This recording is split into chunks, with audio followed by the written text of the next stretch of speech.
Welcome to Talkin' Jets. My name's Ryan, and I'll be your pilot tonight. I am joined alongside my co-pilots. I've got Green Bean over to my that way, and I've got filling in for Matt O'Leary because he's sick and not feeling so hot. Ali from Loyal NY Jet fans down below me. Boys, how you doing tonight? Green Bean, I'm going to kick it to you first. I'm great, man. I'm psyched to get into this. I was gonna miss Matt, but I'm happy that Ali's here. Another one of my favorite people, and I'm in a good mood, man. You know, it's starting to creep away from Sunday, so every minute further, I feel 1 minute better. Ali, how you doing tonight? I'm doing good, man. Thank you for having me on. I wish Matt was on here too, and I didn't have to fill in for him because he's sick, but hopefully he's doing better.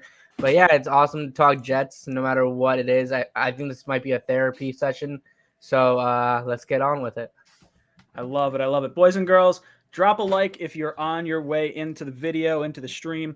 For every 25 likes that we get, we're going to pick a qualifier for a t-shirt giveaway that we're going to do at the end of the stream. And if you're listening to this after it has aired, all you have to do is leave a comment on this stream afterwards down in the comment section, and you'll be qualified for next week's t-shirt giveaway because we love being all-inclusive here on the channel. All right. So we have got a little bit to talk about. Jets wind up losing a whole lot to not a lot. So let's talk about it. Bills 45, Jets 17. Green Bean, give me your thoughts on Sunday's game.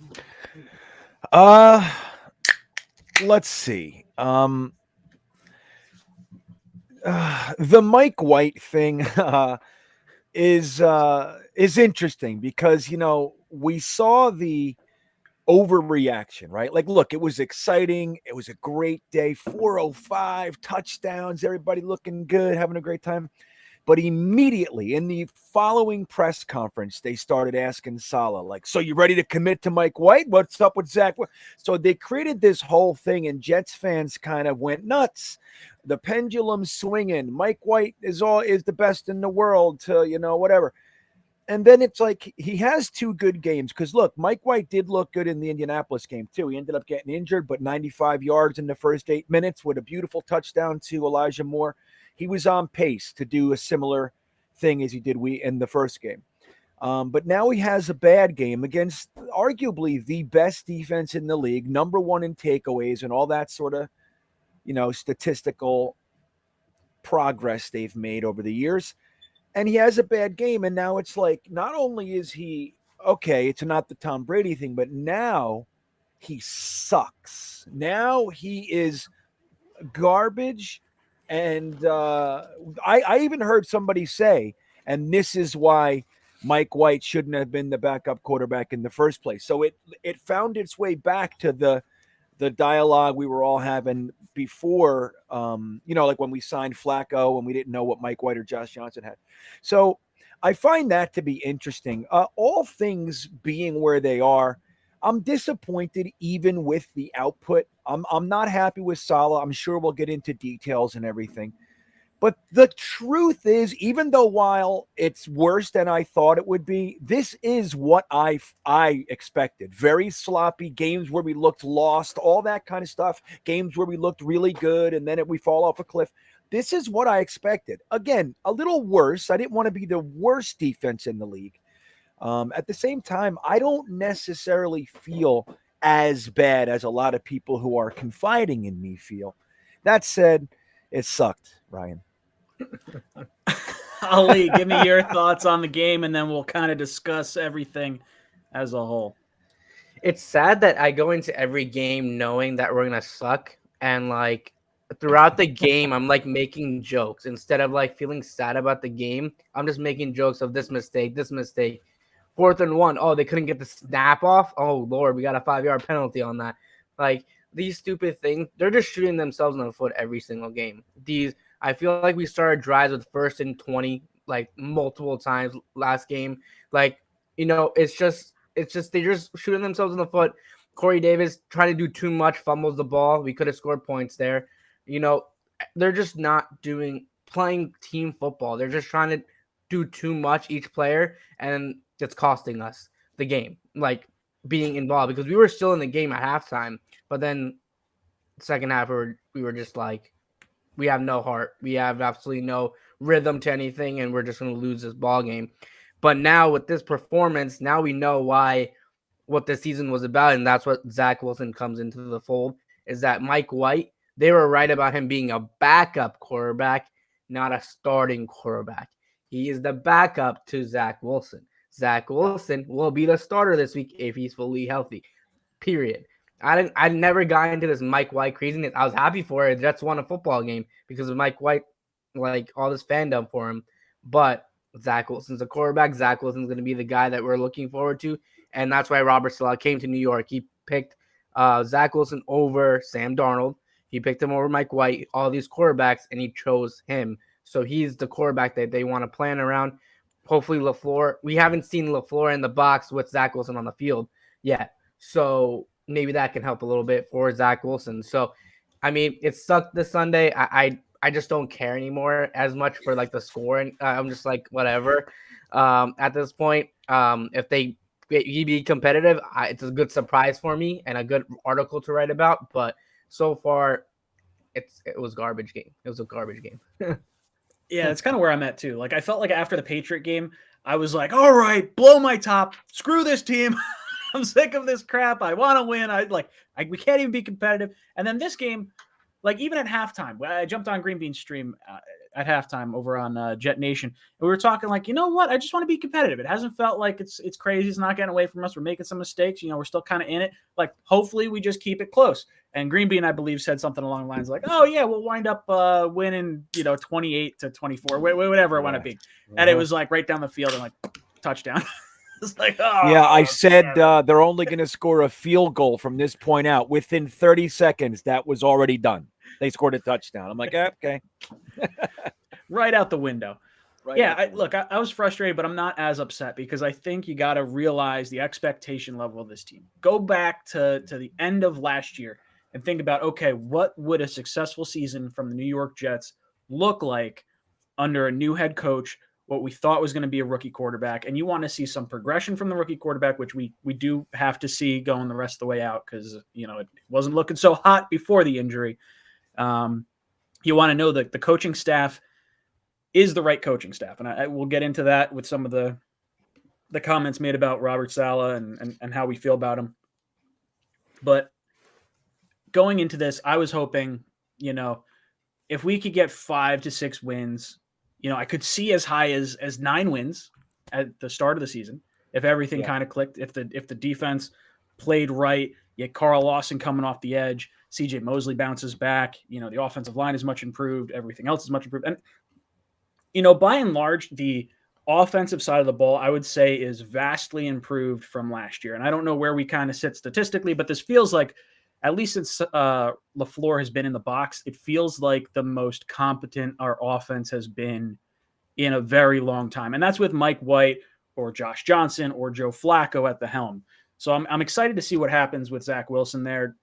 Maybe it all starts clicking. Sitting on the sideline, having that sort of time to reflect is, important. We saw that from Sam his first year here. Now, I will say this, the expectation level.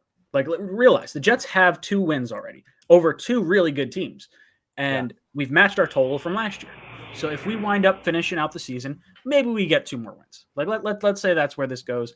We win, maybe against the Texans, and maybe we pull one out against the Dolphins or something like that.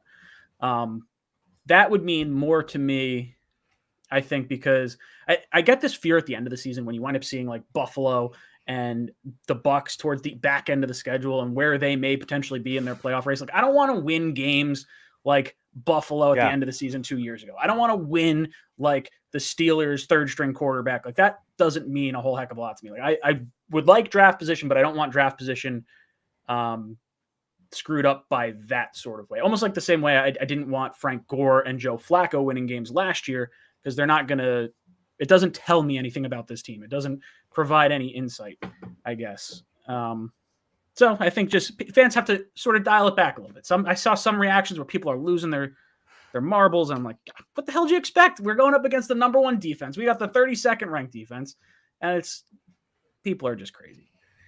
Yeah. I mean, your thoughts on what we've kind of pitched around just now?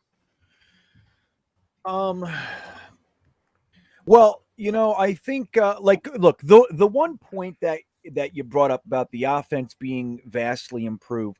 I agree with that, man. Like if you look at um like the specifics. One is, first time head coach, first time offensive coordinator. Greg Knapp passes away, bringing over Kavanaugh for the, he wasn't even a part of this group, and they had to like onboard him onto a team that wasn't even onboarded themselves. Rookie quarterback, all those things that are not excuses. They're just, that is what it is. When you look at the talent that we've acquired, namely our top 4 draft picks, when you look at Zach Wilson, who has struggled, but still believe in him, you look at AVT, Elijah Moore, and Michael Carter. Like those 4 picks, assuming Zach Wilson is at least a serviceable quarterback, like they're very, very strong picks, and they were all toward the offense. Now, we used the second portion of the draft on defense, but we all know this. They're the 4th, 5th, 6th round picks. They either take years most of the time, or they never make it to starter. That's really what happens back there. 1 out of every 50 ends up being a top tier starter in the league. But we've already exceeded that. Michael Carter II is a stud, man. I'm convinced. I've seen what I needed to see with him. I'm not saying he won't struggle and all that sort of stuff, but I think he's a real deal. He's a player. Eccles looked like he could be a contributor. I liked Sherwood. He's hurt, whatever.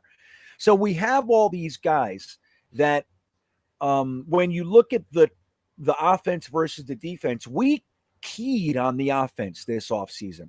And that, in addition to that, last year's first 2 picks, Corey Davis, like we brought in a nice chunk of people to make sure that this offense was at least stocked, at least good enough to compete in the NFL. And that has been my gripe the whole time. It's like, look, getting blown out 54-13, that we're too good for that. Now, are we good enough to beat them? Maybe not, but 54-13, I can't accept that sort of stuff. So when the offense starts to fire a little bit, that's starting to, okay, here we are. It makes sense to me.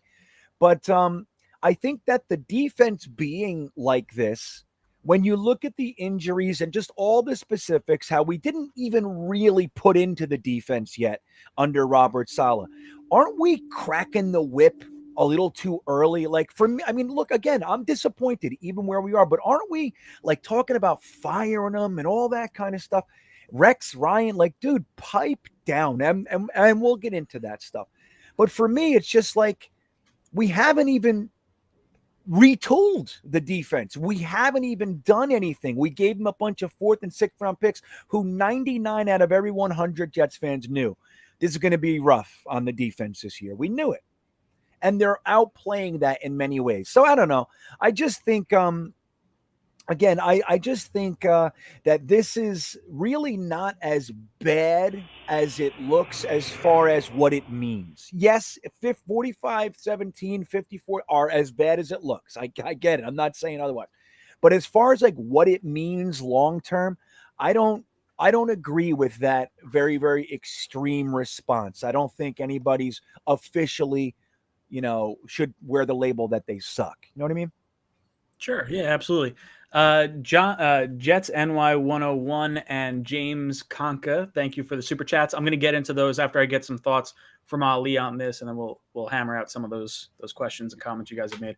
So Ali, any response to what Green Bee and I have been talking about here?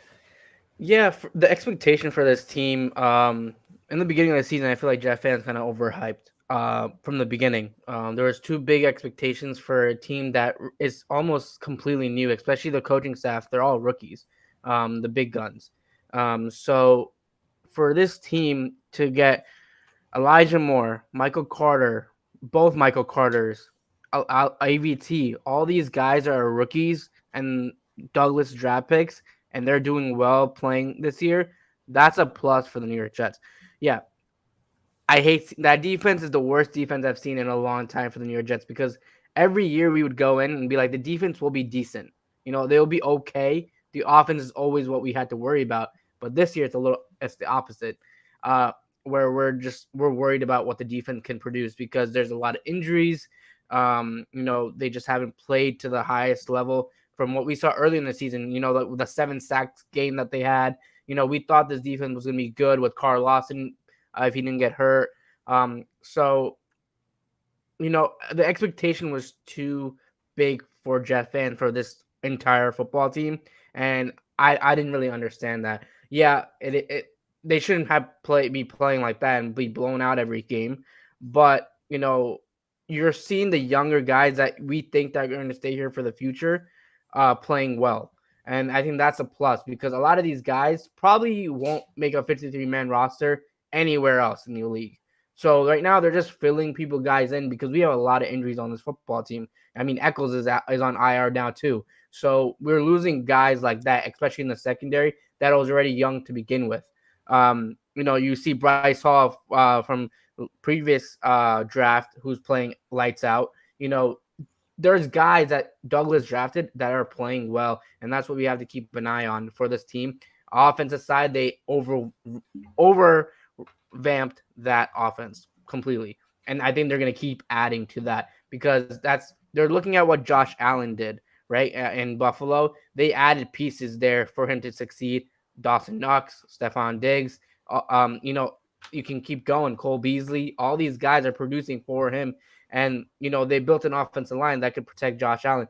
That's what they're doing for Zach Wilson now. They're probably going to go get another tight end because we desperately need a tight end. Because you see all the successful quarterbacks in the league having a good tight end. And a tight end is very important, especially for this offense as well. So they're definitely going to go out either a free agency, go get Mike Gesicki. Like, go get him. He's a free agent. Go get him in the draft and in free agency and get a tight end for your quarterback. There's little things that they're going to need to add.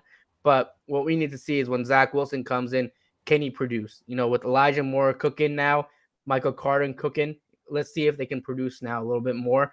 I think LaFleur has done a really good job. Even when he was getting all the hate early in the season, just the team just hasn't clicked together. That's just basically it. One side of the ball plays okay, and then the other side just plays awful, and then it goes back and forth both times. Like when the defense was playing lights out earlier in the season, the offense sucked.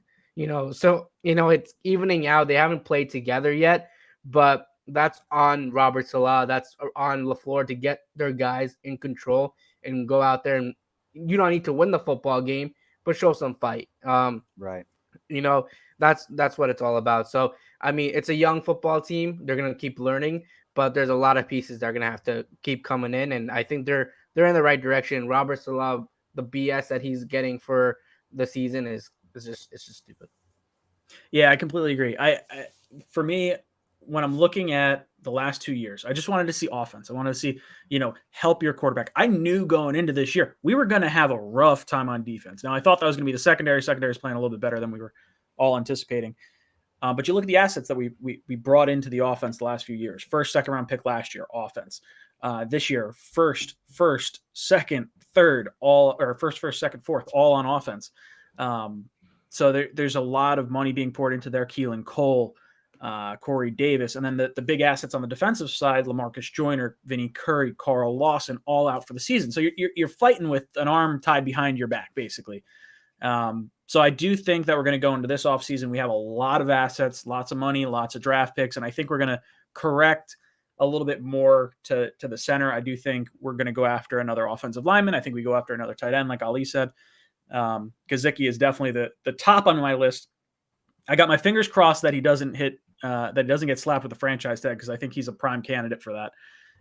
But he's definitely one. There's going to be a few options in free agency too. There's a few guys hitting. Njoku, technically Zach Ertz, although I think you'd want to probably sign with a contender. I think OJ Howard is a free agent as well. So we're going to have some options available to us. And I think we're going to fix the defense. I think we're going to add another edge rusher, preferably early in the draft. And then I think probably a cornerback in maybe the second round or so, just to kind of round things out. Overall, isn't it sad that we're talking about free agency and draft already, and it's not even freaking dude? That's our Super Bowl. That's like literally every year this happens, and that's the reason I don't buy season tickets. It's the reason I don't buy tickets to the end, for the end of the year. I got people calling me nonstop. Hey, buy a ticket for the game. We'll get you a 3-pack. We'll get you a 4-pack or whatever. I'm not doing it. I know the tickets are going to be tickets for this week's game, $26. $26 for this week. Face value is like $120 or whatever. Get out of here. $26? Really? Ridiculous. $26 this week. Yeah, we looked it up today. I was like, what? Holy cow. It's like, you've got to be kidding me. Yeah. Jets NY 101. Thank you so much for the super chat. He says, not having help over the top against Diggs because it's not part of the scheme is malpractice. Shake my head. That was the response that we got from Robert Saleh in regards to why Guidry was on Diggs and not Bryce Hall, kind of shadowing him around. And I think we're in this weird conundrum of, okay, we want our guys to learn the system. Like, we don't care if we wind up losing games and having some bumps and bruises along the way, as long as our guys are in the system. Because once you start changing things up, then you're not in the system anymore. And I don't love that when we have as many injuries as we do, and we don't have as many pieces on the defensive side, that I think it would not necessarily be an issue. Like Bryce Hall, for me, there's no reason he can't play the other side of the field, because I'm sure when you call a defense for the secondary is probably playing somewhat of a mirror image of one another. So if he's doing it on the left side, he could do it on the right side. If he's doing it on the right side, he can do it on the left side. That's my opinion on that. So that's frustrating. And I think really the defensive line pieces are the biggest thing. So I don't know why you can't switch up some of the secondary pieces and kind of figure that out. Ali, I'll throw it to you first. What do you think about the whole scheme issue as to why we didn't adjust defensively? Is it a sound argument, or did it cause you to kind of pull your hair out? I think with the talent they have, I think Robert Saleh needs to put the scheme excuse and all this stuff to the side for a little bit. Until you get good players on your football team, forget about the scheme. Okay, you can address it a little bit more and put guys there, but if you can win a football game by Bryce Hall being on Stephon Diggs and have a better chance of winning the football game, you do that. Because right now you don't have players. You're getting people off practice squad to be on the field for next game because you have so many injuries. So you really don't have talented football players out there that are experienced. They know the system. You gotta, at some point you need to put the scheme to the corner. Just go play ball and try to win the football game, because your scheme is not working right now. You just lost by 45. It's that simple. So I do give a lot of criticism to Robert Saleh for that, because I think they just don't have that many great players right now on the defense, and that's why they're last in the league. They're the worst defense in the league right now. And, especially with our defensive coach, he should be adjusting his defense to where they can play at a high level, and putting Bryce Hall in different situations on their best receiver who you're playing is the way to go. And they just don't have the talent right now to be like, oh, the scheme is not fitting. Oh, that's just a terrible excuse, especially for a 2-win team and the worst defense in the league. So, yeah, I'm totally against what he's thinking about the scheme. I understand where he's coming from, but right now you guys need a lot of work on that defense. You can maybe think about that next year and during training camp if you get talented players on that defense. But right now, figure out a way to win football games. Yeah, for me, I understand the scheme aspect and how they want to get guys used to it, but how many good reps are guys getting when you're getting blown out by 30 points? Like, guys are naturally going to go into this kind of self-defense mode, and we call it a business decision when guys jump out of the way or have a half-ass tackle on someone. And that there's no difference for me, later in games. Like, I think you're going to get some sloppy reps. I think you're going to get some guys that aren't focused, and I think it's just going to throw a lot more things off. But if you wind up adjusting and guys have to kind of maybe pay a little bit more attention because it's different, it may not be the worst thing either. Green Bean, what are your thoughts on the whole scheme argument? Well, this has been my strongest criticism from game one.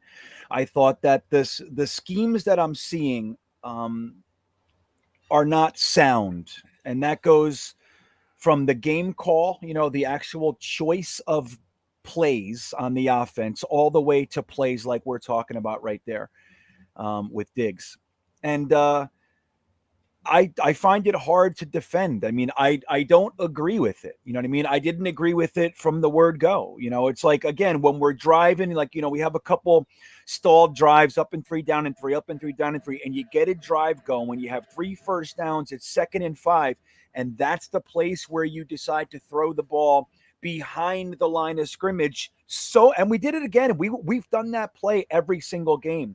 And now we added that one where we throw it even further backwards to the quarterback, and then he launches it, whatever. One was almost a pick six. And so many things have to go right in those plays that you're creating difficulties. You're adding obstacles for you to overcome in order to make a positive play. And I don't agree with it. Now, hey, they want to commit to their schemes. They want to run what they're going to run. If the guys suck, they suck. By the end of the season, they will be proficient at this offense, and that's what we're doing. I get it. I still don't agree with how they're doing it. And a play like that. So what are they saying? That they need the scheme. They need players that are absolutely going to be able to cover Diggs one-on-one in order for the scheme to work. Is that what you're saying? Because everybody knows when the quarterback looks around and he sees single coverage on his guy, that's where he's going. Like this is 101 type shit, man. When you a guy comes off the bench, he has not played all game. He's not even an outside cornerback to begin with, Javelin Guidry.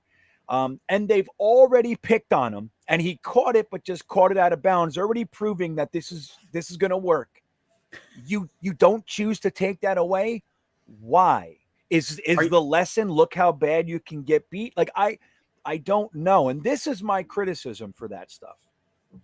Are you saying that if I take my hand and I put it on top of the stove and it burns me and I go, ow, ow, ow, ow. Yeah. If I do it again, it will do the same thing? Is that what you're trying to tell me? Yeah. I'm going to burn my hand again if I do the same stupid play one after the other? I completely agree with you. It made no sense. I was like, they're going to go towards Guidry. Diggs is totally on, Guidry's on Diggs. Like this, like every Jet fan saw it and you're like, this makes no sense. I'm not the head coach. I'm not the defensive coordinator, but that is wrong. That is not correct. Right. And my other critique to go along with that, like that's been a critique I've had for the coaches all season. I understand, but I don't like how they're doing it. But that can be attributed to guys in the role for the first time. They have to test this. They have to see where it's going to fail and where their illusions in their brain aren't going to meet reality. And I get all that stuff. But the other thing is personnel decisions. I have not liked numerous personnel decisions that they've chosen to employ. And that's another one. I do not think Javelin Guidry, if he has a snowball's chance in hell of actually being an NFL player, it's not as an outside cornerback. It's not. It's not. You're hearing me say it right now. I'm critical of Guidry anyway, but in the slot, he's got a shot. You put him on the outside, he's going to get burned. And he did. And the fact that you chose not to help him, that shows either incredible stubborn, being incredibly stubborn, or naivete, either of which I hope get the fuck out of your brain fast, because it's not going to work in the NFL. Yeah, I think it doesn't help that we don't have much safety help in the back end. Now, Ashton Davis has played well the last 2 weeks, believe it or not. Like I didn't really feel that way, but like he's causing fumbles. And I mean, year two, it's, we need some turnovers. We need that when you're a team that doesn't quite have the talent level or has the talent level we currently have. I see you guys are playing with the Nightbot in the chat. I'm paying attention to you guys. And it turns out, I guess I qualified for a t-shirt because I saw my name pop up over there. It got me laughing. James Conca, thank you so much for the super chat. He says, hey, even though I was part of the white hype, I'm happy it's over because there's no controversy. There's no controversy. I'm excited for Zach Sunday and all defense all offseason. So I was very excited for the Mike White stuff. Very excited because, like, I just want to see the Jets do well. I don't care if it's like the worst person ever back there for quarterback for us. I want to see us win. Like that's what it ultimately comes down to. But I'm excited for the performance he had. Dude got to live out his dream and start an NFL game and have that kind of thing. Like, he's in the Hall of Fame. Like that is, no one has had those stats since Cam Newton, and that was 10 years ago. And Mike White threw another touchdown pass over top of what Cam did, because I believe Cam had 2 in that game.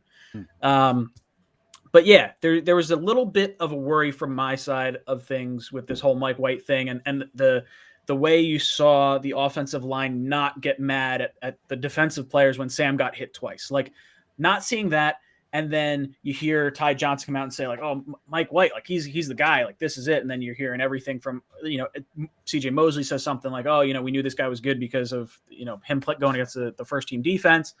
And you're kind of hearing all these different things and guys being excited, and then Robert Saleh saying like, "Oh, we're gonna let this play out or whatever," and it's kind of feeding that fire. And I was worried we were going to wind up with like a Nick Foles, Carson Wentz sort of situation where the locker room is kind of divided. You know who the guy is supposed to be in Carson Wentz, aka Zach Wilson, and you have a guy that performed really well in crunch time, Mike White, Nick Foles, obviously, to a smaller extent. Obviously not a Super Bowl, but still, I was worried that was kind of headed that way. And then Zach starting Sunday, if he's healthy, if he's 100%, I don't want to put him out there if he's not 100%. And I don't know if I'd go back to White. I think I might actually start Flacco instead of White, just to maybe play up the White injury. So that way it's not like, oh, we're pulling him after he had that good performance or whatever. And then bad performance. But I think if you have Flacco start, then I think Zach gets another perspective of a veteran quarterback preparing for a week as opposed to maybe Mike White. So Green Bean, I'll throw it to you first. What do you think about the Mike White hype? Are you happy there's no controversy? And what do you think about Zach starting this Sunday? Or hopefully starting this Sunday? No, I'm not happy that Mike White didn't look good. I mean, look, this is where and I'm going to say this to even you guys in the chat. I'm not anything personally, but I want to question some people's motivations for being a fan, man. Like by the second quarter, I was getting texts about now I should shut up. Like, look, man, he's our quarterback. And this is the crazy shit that goes on. There are guys that are happy Mike White failed because now it supports their thoughts on. And I just want to say that's not being a fan. I don't give a fuck if you believe me or not. How's that? You're wrong. So Mike White succeeding would have been better for us because our team would have done better. There was never a quarterback controversy that was manufactured by Rich Cimini and Cannizzaro when all of you fuckers bought it. Okay. It's the stupidest thing. I made video after video for you. I tried to help.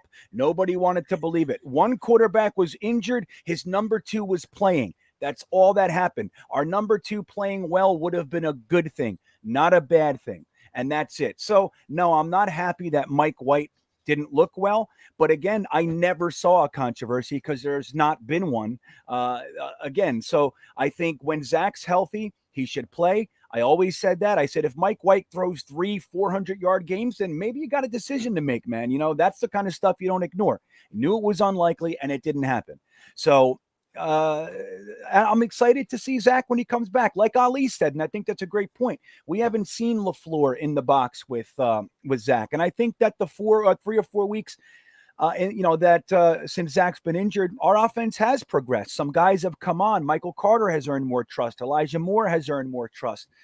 Things like that. I can see Kenny Yeboah inching closer to getting into the offensive game plan. He's been playing special teams and like he's a part of the team now. So I think there's a lot to be excited about, man. The team looks a little worse, but again, this is what I expected. I don't know what everybody's losing their minds over, screaming we're the worst, people need to get fired. Like, we hired another first-time coach. We had a rookie quarterback all together. So I'm pretty good, man. I'm frustrated with the fans more than anything. And I'm not even really that frustrated with them, but overall, that's the only thing I'm bent about a little bit. Guys, if you're just tuning into the stream, drop a like on the video. Every 25 likes we get, we're going to pick a qualifier for a t-shirt giveaway at the end of the stream. And if you're listening to this after the fact, drop a comment down below and you'll be entered to next week's giveaway. I have Harry W, WA2K99, and Larry Romano as our 3 qualifiers as of right now. And we'll pick another one once we get up over 100 likes. Ali, your thoughts on the quarterback controversy being over and Zach possibly starting this week? No, I'm excited for Zach Wilson, man. I think he is more of a film junkie. I think him sitting on the bench, just figuring out stuff is very important for him. I think when he sees, I feel like in BYU, when his coaches would talk about him, is like when he watched the film, the next game, he would not make that mistake again.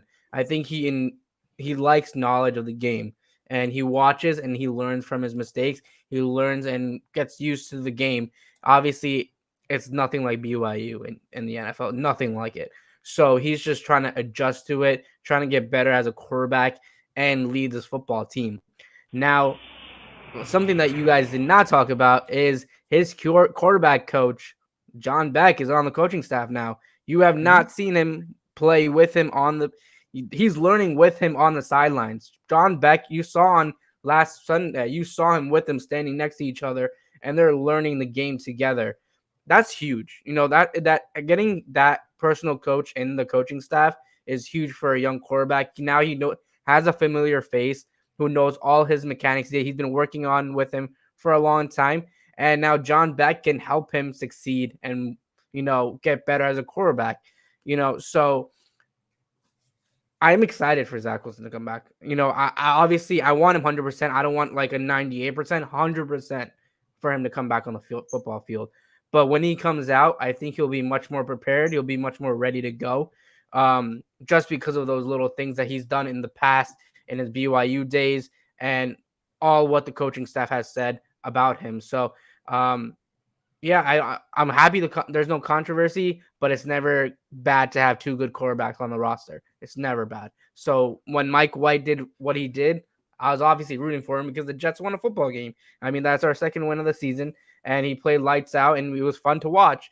The Jets fans got something to cheer about, but saying that there's people that are saying trade Zach Wilson. Why do we need Zach Wilson anymore? Like, excuse me? Like, I mean, he's still the guy in New York. We're still rooting for him to be on the football field, and we're rooting him to get back through this injury. But now I think him sitting down is just going to benefit him a little bit more. It's going to, now with Mike White actually doing bad, now people want Zach Wilson on the football field. Now people want him like week one, how we wanted him to be on the football field. So he has a refresh of a start for the New York Jets. And I think he finally can just focus on just playing ball rather than hearing this criticism. And now he has a new start against Miami Dolphin team that is also struggling. So he's not playing a top football team. And we do have one of the easiest schedules remaining for any team in the league. So hopefully he can adjust to that and maybe pull out some wins. And, I don't think he's going to have crazy numbers or anything like that, but I think he's going to progress a little bit better. And hopefully we can see that because that's what the season was all about. Yeah, 100%. I like how you brought up John Beck, too. For those of you guys that don't know, John Beck is Zach Wilson's personal quarterback coach for the offseason. He's been brought into the organization. He's been on the sideline since the Bengals game. And he was on the Washington team with Kyle Shanahan, who was the offensive coordinator at the time, Sean McVay, who was the tight ends coach, and Matt LaFleur, who was the quarterback's coach. So lots and lots of knowledge in this scheme. He's also the one that scripted Zach Wilson, Justin Fields, and Trey Lance's pro days from this past year. So definitely worthwhile to have him in the building. We'll get into the Rex Ryan comments in just a little bit. I want to burn through some of these super chats real quick, and then we'll jump into those comments. So let's try to keep this a little bit more concise. V-Man, thank you so much for the super chat. He says, people who act like the defense can do something is like thinking the U.S. Navy could launch a counterattack the day after Pearl Harbor. We need talent. It's true. Vinny's not wrong. We definitely need talent here. The amount of assets that we have put into the offensive side of the ball the last two off seasons is exactly, what we didn't do prior. The one guy that was like a defensive stud for us, Jamal Adams, we traded away. So like we're not even like down on talent. Like we traded away our talent to get more offensive talent. Like that's sort of where we're at. So Ali, I want to get your thoughts real quick. How fast do you think they could turn this defense around realistically this offseason? How fast they can show results? So Vinny's saying like you can't just turn around and like counterattack the day after Pearl Harbor. You need to add some talent, and I think it's tough to get talent this late into the process. Well, it can't get worse than this. It's not going to get worse than what we have right now, and I think there's a lot of talent, around in free agency and the draft. I heard there's a lot of stud edge rushers in the draft, cornerbacks. in the draft this coming up, this coming draft. So Douglas knows that. Douglas is going to look at that, and he knows what we've seen from this defense. It's last in the league. You got to that. There's no sugarcoating that they're last in the league. They need help. So yeah, it's definitely going to take some time. But yeah, it's just a talent issue. It goes back to what we were talking about earlier about the scheme. Like, take away the scheme for a little bit because you don't have talent on the team. Just put your best guy on the best player and see what he does. So, like, they just don't have talent right now. They got a lot of injuries to work with. Carl Lawson will be back next year for this football team. So that's huge, and a lot of other guys, but they still need to add talent. I think they need to this time go and get some veteran guys because the young guys are just dropping like flies right now. And you just need some guys that can just ball out. If they still want to go on the young side, go on the draft and draft a couple cornerbacks high, linebacker high, edge rusher high, and just get this defense rolling a little bit. Maybe focus on free agency just on offense, and then the draft focus more on defense and producing a little bit more. So I think it is a process. I think it could be a year or two where they can start. I think you will see a lot of progression from next year because I think Robert Saleh will be like, okay, I need to look at my defense now and see what I can do because he is a CEO coach. But now, maybe right now, he's just in the mode. It's his first year. He's trying to figure out the offense because the offense is not doing that well right now. Like he's just trying to work on every little thing because he's the head coach. So he's just trying to figure everything out. When the defense, he's going to focus on the defense, look on the defense during the offseason and try to figure stuff out because he is a defensive-minded coach. And I think, coming from an Adam Gase football team, he's just trying to make whatever he can and work with whatever he's got. So I think this offseason is very important for him. It's very important, just to find his guys that he wants to bring in and bring veteran guys that he trusts and can produce for this team because they definitely need some guys that can ball out. And, yeah, they can change it. Like next year, they can be a top 15, top 20. Who knows? But it could change real quick. Lloyd, thank you so much for the super chat. We have no safeties or edge. Huff, Curry, Lawson are gone. I think people are underrating how much we need linebackers. Sherwood and Hans are projects. Greenbean, I want to get your thoughts on this defense and Lloyd's comment here about how we are hurt on the edge side of things and how that could have really helped us out in these games that we're losing by a lot. Yeah, man. I mean, I think he's dead on. And, be careful, Lloyd, because you'll get your head chopped off with everybody saying you're throwing excuses out. But excuses that are also facts. I mean, look, dude, like we said, we focused on the offense this year, okay? But we didn't ignore the defense. But it just so happens that the guys that we brought in, every single one of them got hurt. And that's LaMarcus Joyner, Jared Davis, Carl Lawson, Vinny Curry, Ronald Blair. Every single one of them didn't make it to opening day. So we had to we started 7 rookies and all this sort of stuff. The shame of it all is that when we started to look good, CJ Mosley and Quincy Williams in there, they decided to just go back to Jared Davis, who now has to start from week 1 and the whole thing. I mean, look, and they're going to do it. They're just going to do it. But CJ Mosley and Quincy Williams they were hitting a stride and they were lumping people up. They were covering okay, and they were doing stuff. And then we changed it. Sherwood, I like Sherwood. I'm a little higher on Nasruddin for long term, but Nasruddin is a little bit more raw too. Like Sherwood's probably the one that was going to look better first. And that's why he started, right? That's why he was the guy. But again, then we lost him. Free Achilles tendons. Like, we don't have to go through all this stuff. The truth is we still should be better than we are, okay? Things like effort, things like the schemes, all that sort of stuff. A good defensive coordinator that was really trying to win the game would do this stuff. That's why I'm convinced that they've made the decision. Look at all the rookies. Look at all the injuries. Look at where we are. We're just going to jam our core schemes into their heads. That's what we're doing this year. If we look like shit for a month, it doesn't matter. We'll weather it. Like, that's what I think. And I don't think, when we talk about Saleh getting fired, I don't think there's a chance in hell that Saleh, LaFleur, any of these guys are gone They've chosen the hard way. And yeah, is it frustrating? Of course it's frustrating. Fuck, man, I've been watching the Jets for 40 years, dude. I have like 10 years that were even worth my time.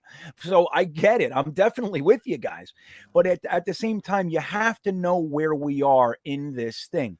And just like Lloyd said, we're going to need some assets. And I think the first 4 picks, you're going to see at minimum 2 of those, but probably 3 of those go to the defense.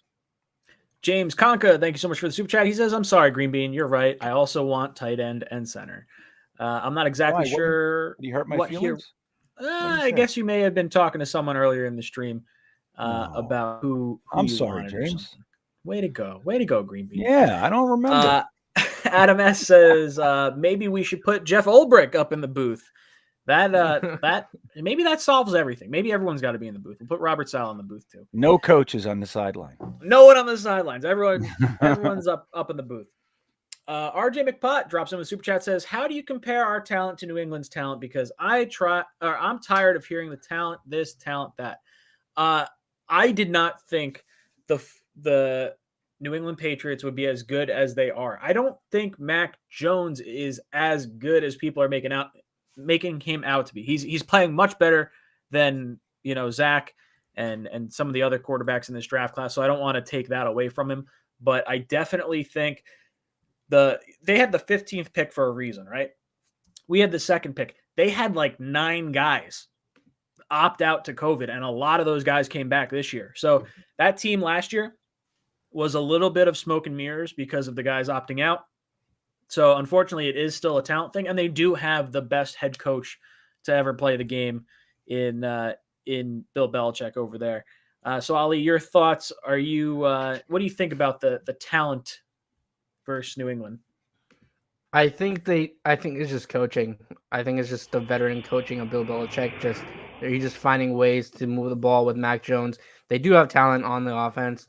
I like Jacoby Myers a lot.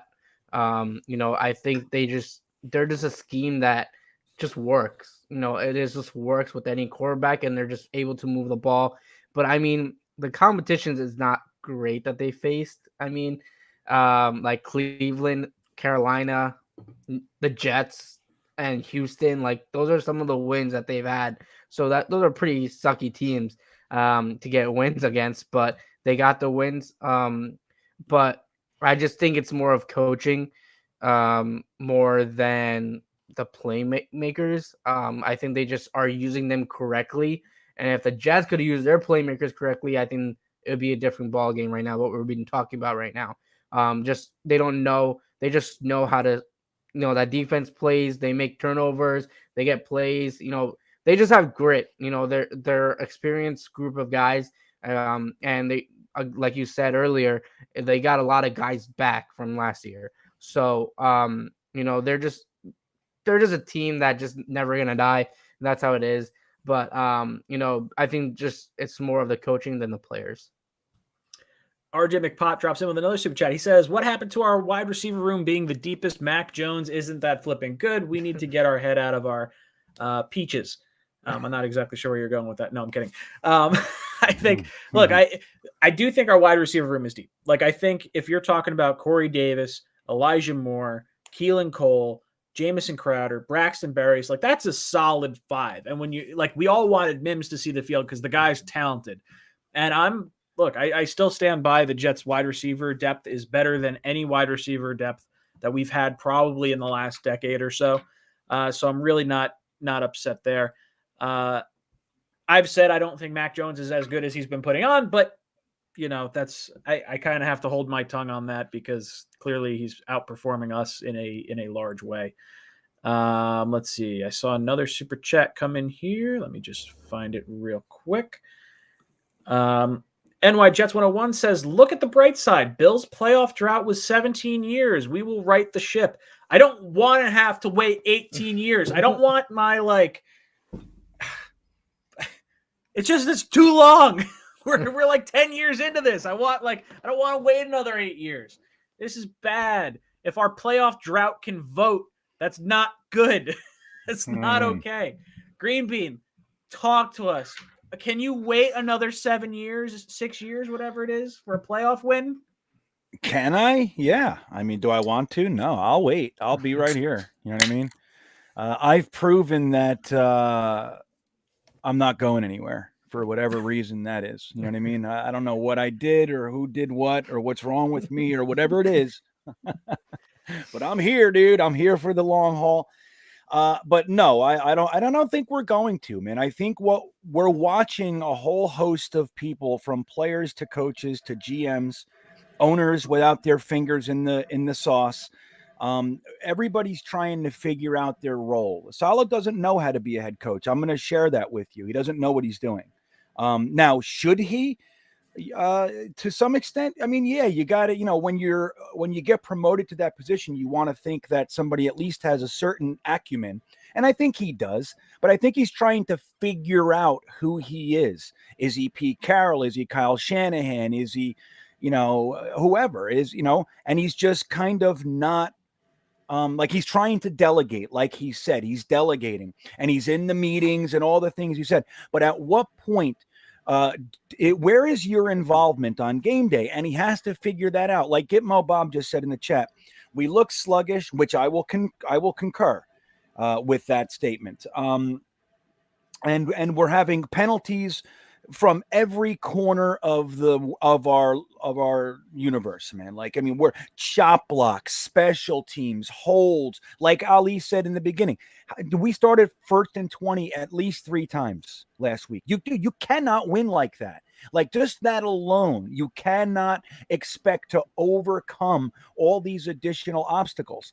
So the penalties and all that's on the head coach, man. I mean, yes, you can also attribute that to the positional coaches and the coordinators. Yes, but that is a head coach from the top down kind of a thing. People do not feel a concernable level of accountability. They don't.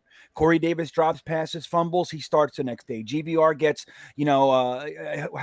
every quarterback behind him gets crushed behind GVR. He starts the next week. All those kinds of things. So he's going to have to figure that out. But in order for us to do it, but that said, I think that these guys are those types of guys. Like, they're going to figure it out.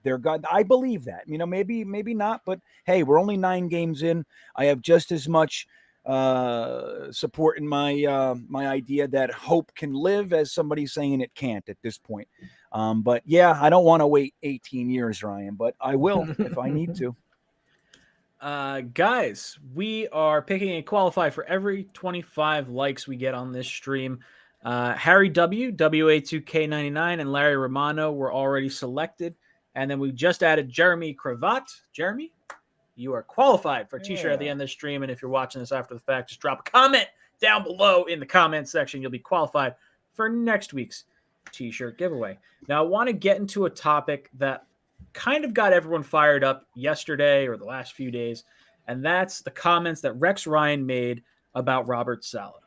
This is a horrendous defense. Now they're going to use, we never had our safety. So what? Everybody has a million injuries, let alone a above average safety you're missing. I remember playing without 5 corners. It never looked like this. I think we were 5th in the league that year in defense. This guy's supposed to be a defensive guru. I heard everything, and I take it personal on this one. Everything I heard about was, this guy's a lot like myself, but without the bad part. Yeah, some of the bad part you need, because this team doesn't play with any damn heart. That's the thing that's disappointing to me. And don't ever compare this guy to me, this Robert Saleh to me, because statistically, one time they were like a top defense. All right?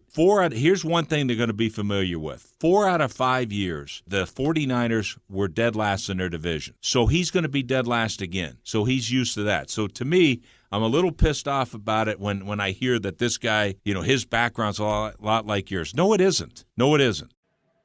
So what are your thoughts on the comments by Rex Ryan? Robert Saleh came out and said that he's never met Rex Ryan. He doesn't know him personally. He knows where to find him if he wants to talk about it in person, that sort of thing. And then we also heard from David Saleh, Robert Saleh's brother. So if you guys didn't know this is the tweet that David Saleh sent out. Rex Ryan took over a good Mangini roster, won with it the first 2 years and lost with his own roster every year after. The only person making comparisons is you in an effort to stay relevant, stick to podiatry, and eating cheeseburgers, clown. So a little bit of clapback from Robert Saleh's brother there. Greenbeat, I want to get your thoughts. What did you think about the comments that Rex made, Robert Saleh's response, and David Saleh's response? Number one, let me just start with this. I loved Rex as a hire. I loved him as a defensive coordinator in Baltimore. I loved 2009 and 2010. And nothing can take that away from me. Okay, nothing. Nor will anything take that away from me. We weathered defeat and all the stuff that Rex brought with him, and all that. So that is what it is. And anything I may or may not say in the future, that is going to remain fact. That said, Rex is 100% right that their backgrounds are entirely different. Rex needed his father to give him his first 2 jobs. Robert Saleh did not. Rex Ryan started with a defense. With a team that only had one rookie, a rookie that Rex Ryan brought with him, and that was Mark Sanchez. Rex only brought 2 players to that team. The rest of the roster was here. Guys like Revis, David Harris, Sean Ellis, Brian Thomas, DeBrickashaw Ferguson, Nick Mangold, Alan Faneca, Damian Woody. It goes on and on. That team was stocked. Thomas Jones, Tony Richardson, Dustin Keller. That team was stocked. Okay. Rex Ryan in 1 year decided to move Alan Faneca for Vladimir Dukas. That was just the first of a series of terrible moves by Rex Ryan. Quentin Coples, Calvin Pryor, D. Milliner, Kyle Wilson. Those were all the Rex Ryan picks. So Rex had 2 great years. He took that team and elevated them without question. Without question. They were like the 15th defense. He made them the number 1 defense, him and Mark Scott and everybody. So you can't take that. And we got to 2 AFC championship games.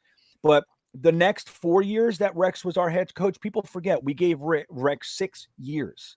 The next 4 years were atrocious and embarrassing.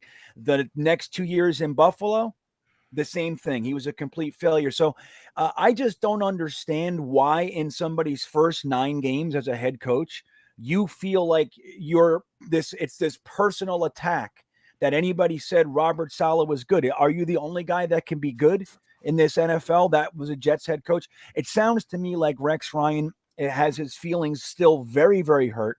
He doesn't like the fact that he has not gotten a phone call for even a defensive lineman coach job since he got fired from Buffalo. And it sounds like he's burned, man. He's sore. Now, I'm just as disappointed in Saleh as anybody, but I think Rex should shut his fucking fat face and just pipe down. But like his brother said, Saleh's brother, Rex is trying to stay relevant out there. So he's saying edgy things. This is why nobody hires Rex, because this is the guy that you get. I love it. I love it. Ali, I'm going to get to your thoughts in just a second because I want to get your thoughts on this as well. Jets NY 101 says, question, who you got, Rex versus Saleh? Green Bean, give me your thoughts before I jump over to Ali. Who am I taking as a head coach? Rex versus Saleh. Are we throwing gloves? Is this what happens? Throw the mitts down? I think, let me tell you, honestly, I think Rex is a lot older, but I think Rex will fuck Saleh up. That's what I think. Rex is no joke, dude. And he's huge. Let me tell you something. I shook that man's hand. He's a monster. But Rex is a fighter. He's a beer swilling brawler, dude. You know? Ooh, that's interesting, right? Like, maybe it's a religious thing, Ali, with Saleh. Maybe he's too gentle. He doesn't want to beat something up like Rex Ryan might want to do. Throw something against the wall. Robert Saleh does a warm up on the bleachers every game. Dude, yeah, right. Bro, he's ready to fight. Can Rex Ryan run up and down stairs? I don't think he can run up and down to the fridge, let alone up a flight of stairs. No, Ali. Your thoughts on all the comments about Rex Ryan, Robert Saleh, and everything going on? It's just 2 completely different situations from what Rex Ryan had and Robert Saleh, and he's just not looking at that way. Rex Ryan's just making himself relevant again. He's trying to put himself back in the spotlight in New York because he knows the New York market, because he was in New York, so he knows if I say something about the head coach in New York, he will be plastered everywhere on social media, everywhere. So he knew that. But for Robert Saleh's sake, yeah, he hasn't played up to what we expected, but he's also coming off with the team that was with Adam Gase. He came from Mangini, who had already a team, like Green Bean said, already there. A team that was ready to win a football games. The Jets are not ready to win a football game. Robert Saleh and Rex Ryan had two different scenarios of what they were trying to do. Rex Ryan already had a team that was ready to win, and that's what he was coaching for. And then when Geno Smith came, yes, he went 8-8, but after that, he was gone. He was done. He didn't do anything else after that. But what Robert Saleh's plan is, he wants to build from the ground up. That's why he's struggling. That's why there's rookies on the field. I mean, that's why what Robert Saleh wants to build a new team in New York. He wants to build his team to be successful for years to come. He wants to try.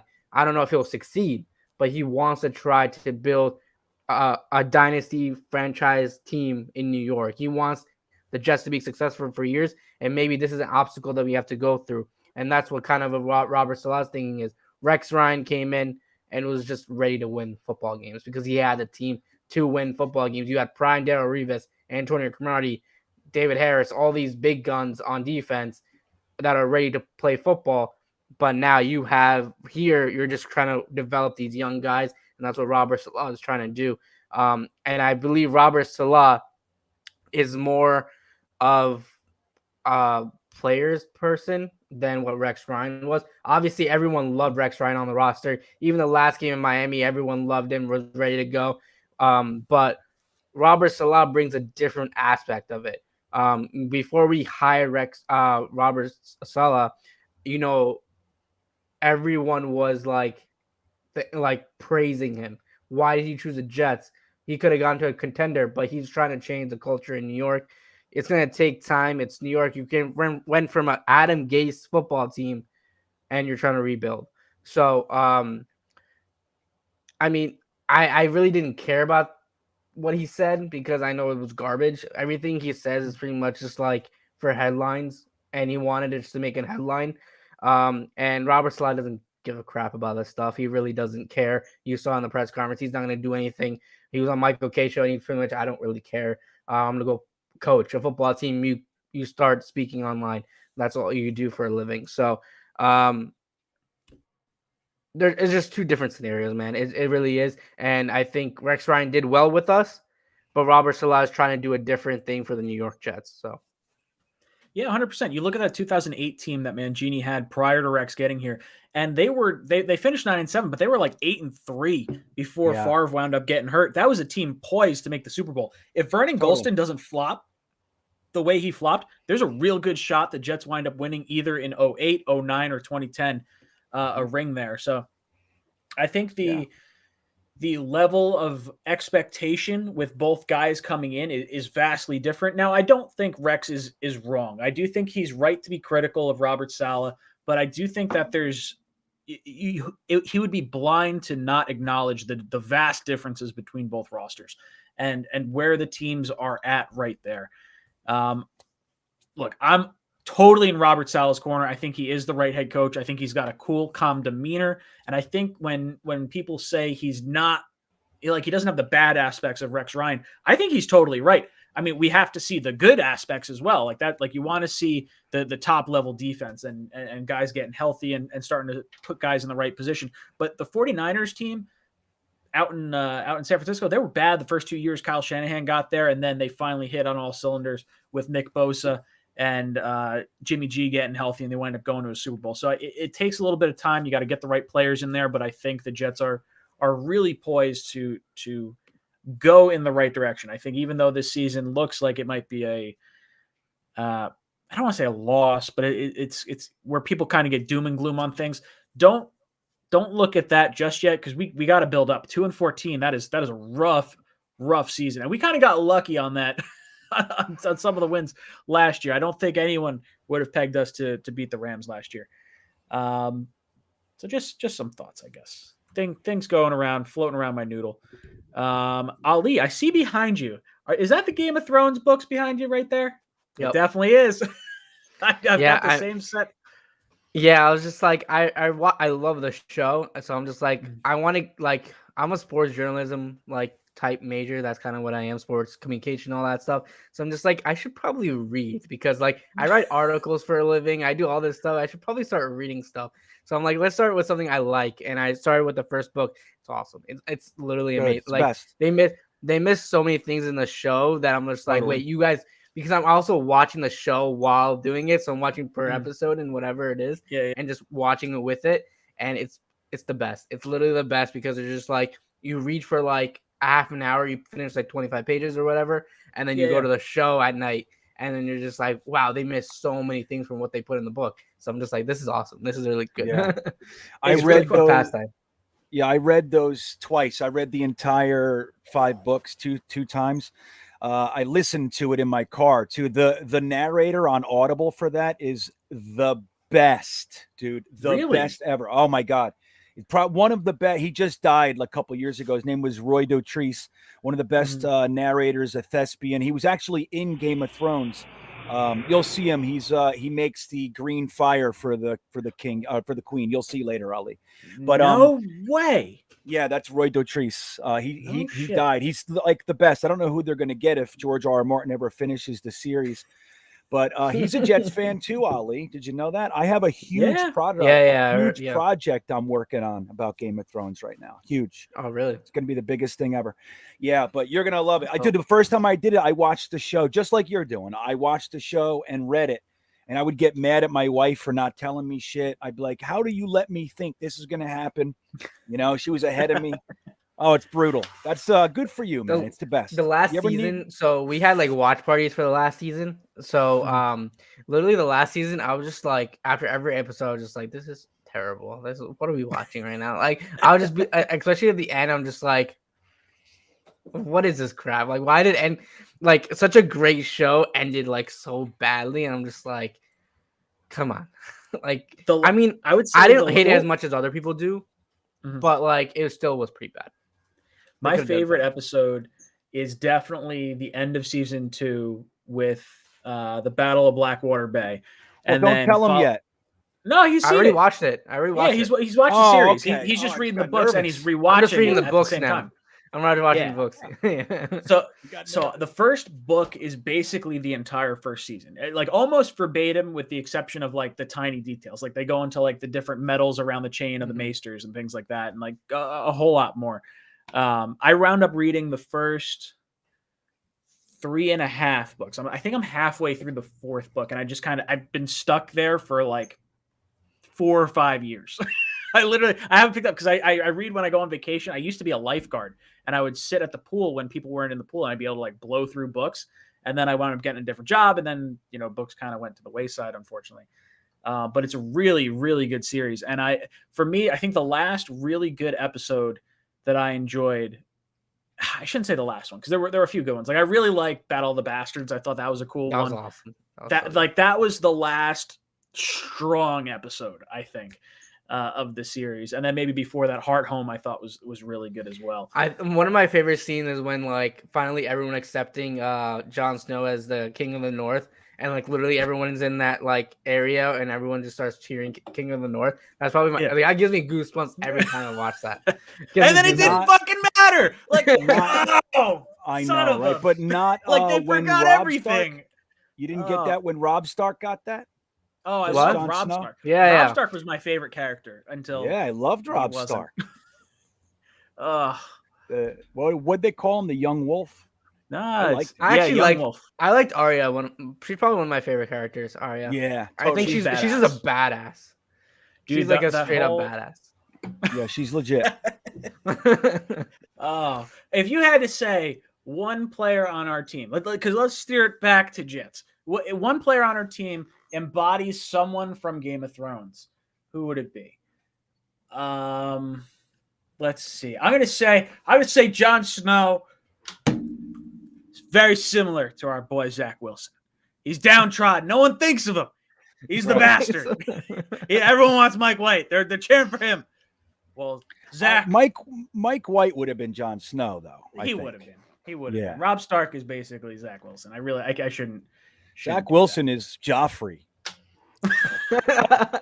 Oh God, I hated Joffrey. I hated Joffrey so much. So good at the worst. villain, like.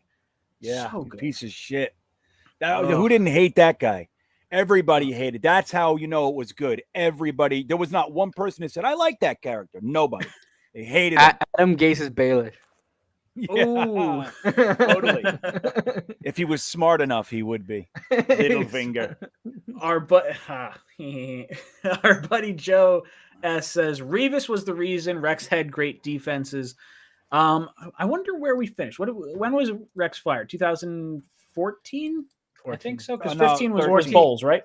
14, yeah, it was 14 because 15 is when Oh, we had right. the 10 and 6. Let's see. I'm just curious what his last year defense wound up ranking.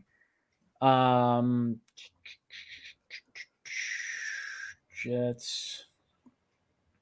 We went 4-12. Who did we take that year?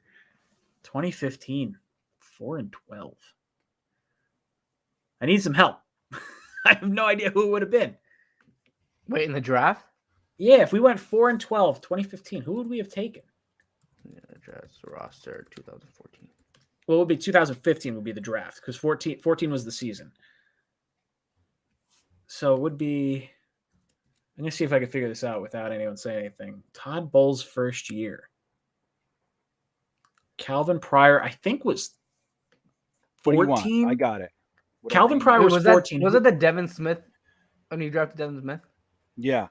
No, Wait, 2015. Oh, that was the Leonard Williams draft. Yeah, that was Leo. 2015 Oh, was man, Leonard yes, Williams, that's- Devin Smith. Yeah. That's right. Oh, man, what a friggin' flop of a...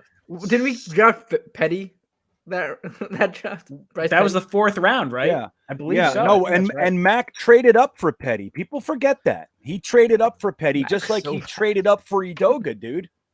Mac Ugh. sucked. I want to make Mac sure everybody sucked. knows that. Ugh.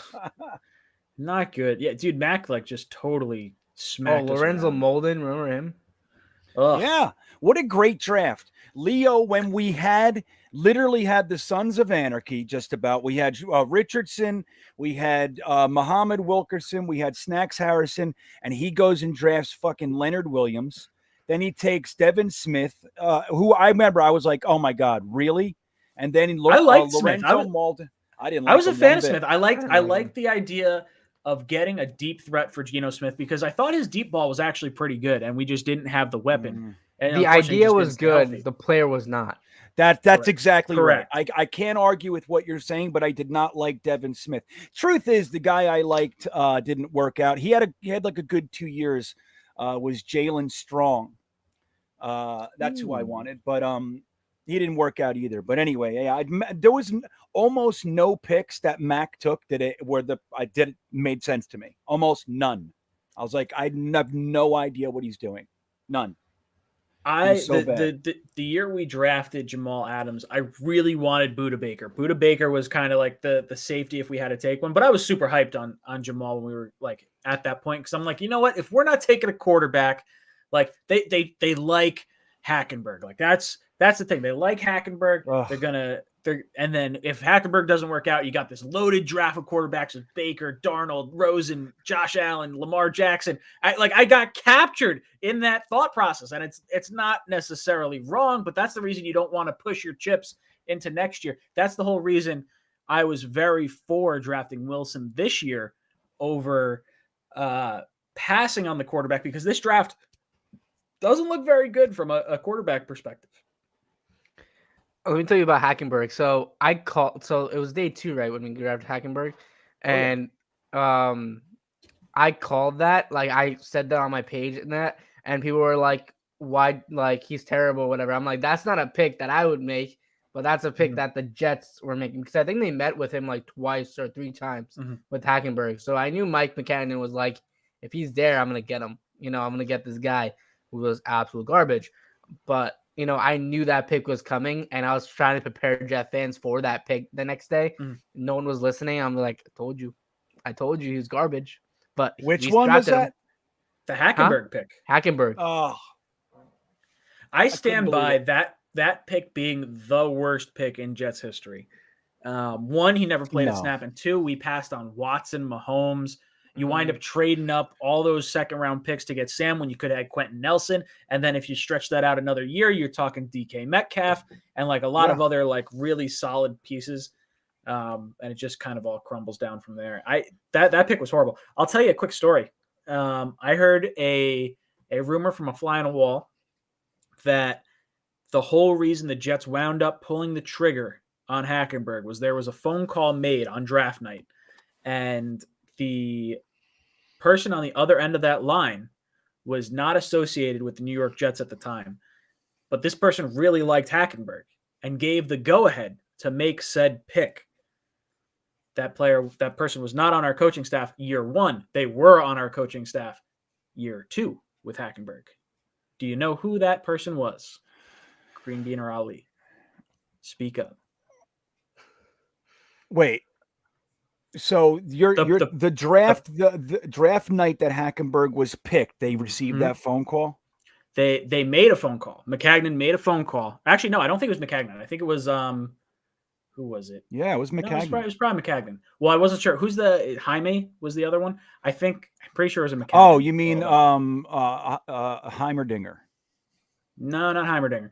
But either way, there was a phone call made, and there was someone on the other end of that line. Who was that? Peyton any guesses? No. Thank God, no. But still, I couldn't say thank God. No. Wait, let me make a real guess. You got something, Ali? I'm going to toss around my brain for a second. I haven't seen it pop up in the chat either. He was on the Jets. What year? What year? Was it 2016? Was it Morton? It was Morton, the offensive coordinator. That's 15, who it was. I got it. But 2016. He was Wait, when did we take Hackenberg? Hackenberg was 15, right? Yeah, he would. No, he's 16. 16. So 16. 16. Wasn't on the team 16. Was on the team in 17. Oh, wait a minute. Hold on. Hackenberg was 17. Wait a minute. Don't look at the chat. I'm not. Don't look at the chat because someone got it. 2016 he was. Holy shit. Yeah. Was it? Okay, so it has to be Morton. I'm sticking with Morton. I'm looking at the coaching staff. Is it Jeremy Bates? Oh, yeah. There it is. Jeremy Bates was the phone call. They said, who do you like of this quarterback class? And it wound up being Christian Hackenberg. And he did not play well at all that first year. And they're like, hey, we got to bring in someone to help get this guy right. Jeremy Bates wound up liking him. Jeremy Bates comes into the organization, and he's the one that we can blame for all that. But how does that work? Because Jeremy Bates wasn't here until 2016. Wait, 18, 12. The draft was in 16. I guess 17, 18. Jeremy Bates was our offensive coordinator in 2018. Chad Morton. I think he came 2017. I think Bates came in 2017. You know what? He was the quarterback coach in 2000, and then we yeah. He was a quarterback coach. What a bunch of losers. Now I gotta look it up. See, now I gotta look it up because now he was a QB coach. He was, and Morton was the offensive coordinator, and Bowles fired him to elevate Bates, who was just retired. I thought John Morton was our best offensive coordinator. Absolutely, dude. Yeah, he was good. I really liked him. Everything that we saw, because that would have been, was that Fitz or was that McCown? That was McCown and Robbie Anderson's rookie year. It was Morton that made Robbie Anderson into what he was. He's the one who did that with him. You know. Ugh. Absolutely brutal. So 16, 17. So 17 would have been the year with, so 17 was the year with Morton, and then 18 was the year with Bates. Really? Is that what that timeline was? Yeah, because 19 was Gase. Ugh. Yuck. That was ugly. That shows, man. Bowles. I had somebody ask me this week, yesterday, the day before, do you think we fired Bowles too early? And it's like, dude, let me just say this. Bowles had 3 offensive coordinators in 4 years, 2 of whom were retired before he hired them. Do you think we fired him too early? Like, the guy had no fun. And yet his defensive coordinator is his best friend, Casey Rogers, never even got looked at. And he was terrible at his job. Bowles had to take away the defense on numerous occasions to call it himself because Casey Rogers was literally swimming in it. He couldn't figure anything out. I think Bowles was a complete failure at head coach. I think he'll wind up getting another shot because I like what he's done down in Tampa. Now, He will. I mean, I But he's think not going to take. He's not going to take any job now. He already knows. I agree. You know, Yeah. he learned a lot, dude. Trust me. You don't go to the bottom of the barrel. That's what's tough. feeders. It's very, very hard. And I'm not gonna lie, I'm hoping Adam Gase was our bottom of the barrel head coach and Robert Saleh is the one that's gonna take us up, and not Adam Gase was bad, now Robert Saleh's bad, now we're just trying to get to that point where we're starting to trend up. But I think we do have the right staff here. I agree. I see some comments in there. Billy McLean says, I want Rex back. Dude had swagger. God. Look, I'm not going to lie. The Rex years, Swagger? I mean, look, the Rex years were easily my favorite years of football because of, one, how Come we on, played. Billy. That's just it. I like swagger, Billy. I'm a fan. Yeah. Come on, Billy. You got to do better than that. You can't go back. You can't go back. It's like, look, if you know you have a broken rim on your car and you get a new rim and the new rim is not working right, that doesn't mean to go put the broken rim back on. It just means you got to figure this out. It doesn't mean go back. What if you put it on the back tire, and it's not on the front, right? Like maybe that works. If you do that, get some heavy people in the front of the car, the back wheel doesn't even have to touch the ground, right? Get louder speakers, new muffler, right? If we got Rex Ryan back, that's why the Jets are still a joke. Oh yeah. God, it's just been such a long stretch of incompetency, and I hear people get fed up with it all the time. It's tough for the three of us. We're trying to grow Jet YouTube content creator type platforms and just getting kicked in the taint every single year. Like after week 6, the season's over. Ugh. Oh, that sucks.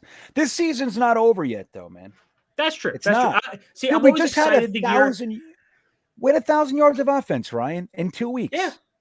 I mean, and that was a week ago. Like, we got to just up and down, man. Just ride the wave, everybody. That's just it. Just kind of realize there's no expectations. We're just trying to see the young guys perform well. Michael Carter, running back, might be my favorite player on this team right now. Yeah. I love the running back position, and the dude is gritty. He must have, I don't know what broken tackle count is and yards after contact, but this dude is legit from that side of the ball. Well, I think he's learning a lot from Coleman. I think he's learning a lot from Tevin Coleman in the running back room, and you see that a little bit from what Coleman used to do in his early days when he was a rookie and first year, second year. He was he's playing like that right now. If he got more touches, I think he'd be much more effective on this offense. But yeah, he's been absolutely insane. Wait, what were we talking about? I wanted to say one thing about that. Well, what we just talked about? Michael Carter. We're talking about Michael Carter. Yeah. He had, going into the last game, he was number 2 in the NFL for causing missed tackles. Number 2. And he was only 1 behind the next guy who was his teammate at North Carolina. Anybody know who that is? Javonte Williams. That is right. Yeah, so he had 33. Javonte Williams had 33, caused missed tackles, and Michael Carter had 32. I love it. It's an important stat because it's not like sometimes the offensive line's so good. Like when you remember back in the day with the Dallas Cowboys, Emmitt Smith, that offensive line was unbelievable. Now, Emmitt Smith was a great back, and I'm not taking anything, but his first contact was 6 to 8 yards after the line of scrimmage. Think about that. Yeah. You know what I mean? Good offensive lines help a lot. Hell yeah. When you can have a full head of steam and you're hitting a linebacker instead of a defensive lineman, or you're hitting a secondary guy instead of a linebacker, that's huge. When you can get Elijah Vera Tucker at the second level, that's when things start happening. Jets NY 101 drops in with a super chat, says, "Not my job to motivate," says Saleh. To me, that's borderline fireable offense. Thoughts? I wouldn't say borderline fireable offense, but I think it's not a great look. Like you want to be the motivator on your team. I understand what Saleh was going for. I think he's saying, hey, these are grown men. They don't need me to hold their hand. They should be motivated by themselves. That's literally what he's going for. Ali, your thoughts on the not my job to motivate? Since he's gotten here in New York, and what he preached in San Francisco is that he wants to treat these guys as men. He wanted to treat them not as kids, but guys that can do it themselves, and he doesn't have to baby around his players. I think that's what he's trying to adjust. He wants leaders to show up. And other teams have leaders, and he wants leaders on this football team, and that's how your team is going to grow when you have like those leaders every week and out who are pumping up the defense, the offense, the special teams, the offensive line, all this stuff. You need those guys everywhere on this team, and I've seen a lot of rookies actually pumping up like their teammates. I've seen Bryce Hall do it, a couple times Elijah Moore do it. You're seeing these young guys develop into their roles a little bit, and he's letting them do that instead of Robert Saleh going in and trying to like just get into let them play football, let them grow together, let them work together, and that's how they're going to build the connection on the field from what they have in the locker room and practice, and then that will lead to success on the field. So I think that's what he tried to mean, but like obviously everyone's going to take that out of context because it's New York. So I mean, they're going to do whatever they can to blow that up, but I think what he's trying to say and what he's trying to do is the right way to do it. Green Bean, what about you? What do you think about the motivation thing from Saleh? Yeah, Ali nailed it, man. But that doesn't mean I agree with it. I think Ali's dead on with why. I know, like, I think what he's saying, but I think we were sold a bill of goods, and that's it. Goes back to the Rex thing. Like, what was being said about Robert Saleh was that he is the ultimate motivator. You had that comment from 𝐒𝐮𝐞𝐞 about Saleh speaking before a game, and he wanted to drive his head through the table and all those kinds of things. And we haven't seen that. The only time we see Saleh animated or motivated or, in any capacity is when there's something good done on the field, then he cheers. Like, yeah, like that kind of stuff. But there's nothing going into the play. And, he's not contributing that energy from what we've seen. And I think it's the opposite of what we were told we were getting. So I think that is disappointing. And then when you have a comment like that, he said, we get to play a kid's game for a king's ransom. If that doesn't motivate you, I don't know what will. Like something along those lines. And I think that is a slippery slope, man. You're going to go down with that one. Like, these guys do need to be motivated. They are children, many of them. They're man boys in many respects. A lot of them are 19, 21 years old, and they've been kind of carried through college and everybody telling them how great they are. Adversity is something that they're not used to really overcoming. You need to help them do that. You need to show them, not just have an open door policy. Hey, come talk to me anytime you want. That's not going to cut it. You got to be a part of it. Now, that said, I think it goes right back to Saleh doesn't know how to do this yet. He's trying to piece together what he's seen, the head coaches that he's worked with and stuff before. And I think we haven't seen Robert Saleh, who he's going to be yet. He's working on it. You know what I mean? But I disagree with that statement overall. So Billy McLean says Saleh is West Coast. That energy doesn't translate to New York. Interesting. Different mindsets across the whole scope of the country here.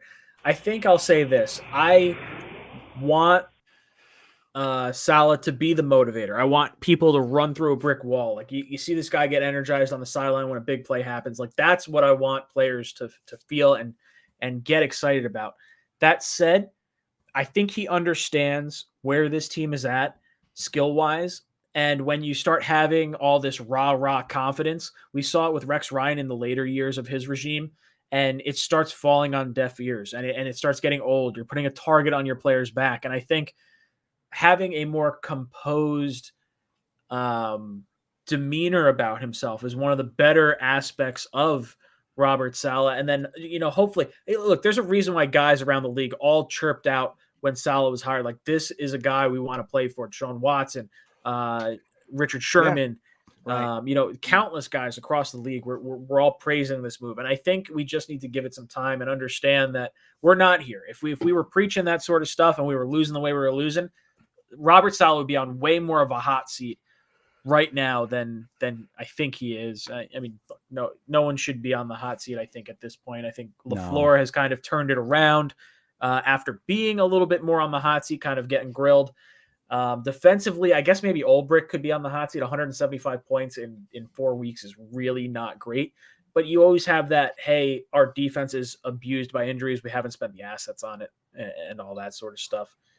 Ali, what are your thoughts, I guess, on should there be a coach on the hot seat? Like, is that 𝐒𝐿𝐵RICK? There shouldn't be any coaches on the hot seat. It's just that simple. Like, why would you do a firing when they're trying to build something in New York? It just doesn't make sense. First year being here, only 9 games in. Yeah, terrible stats for the defense, but they're also learning, especially LaFleur and Saleh. They're trying to learn how to do this stuff.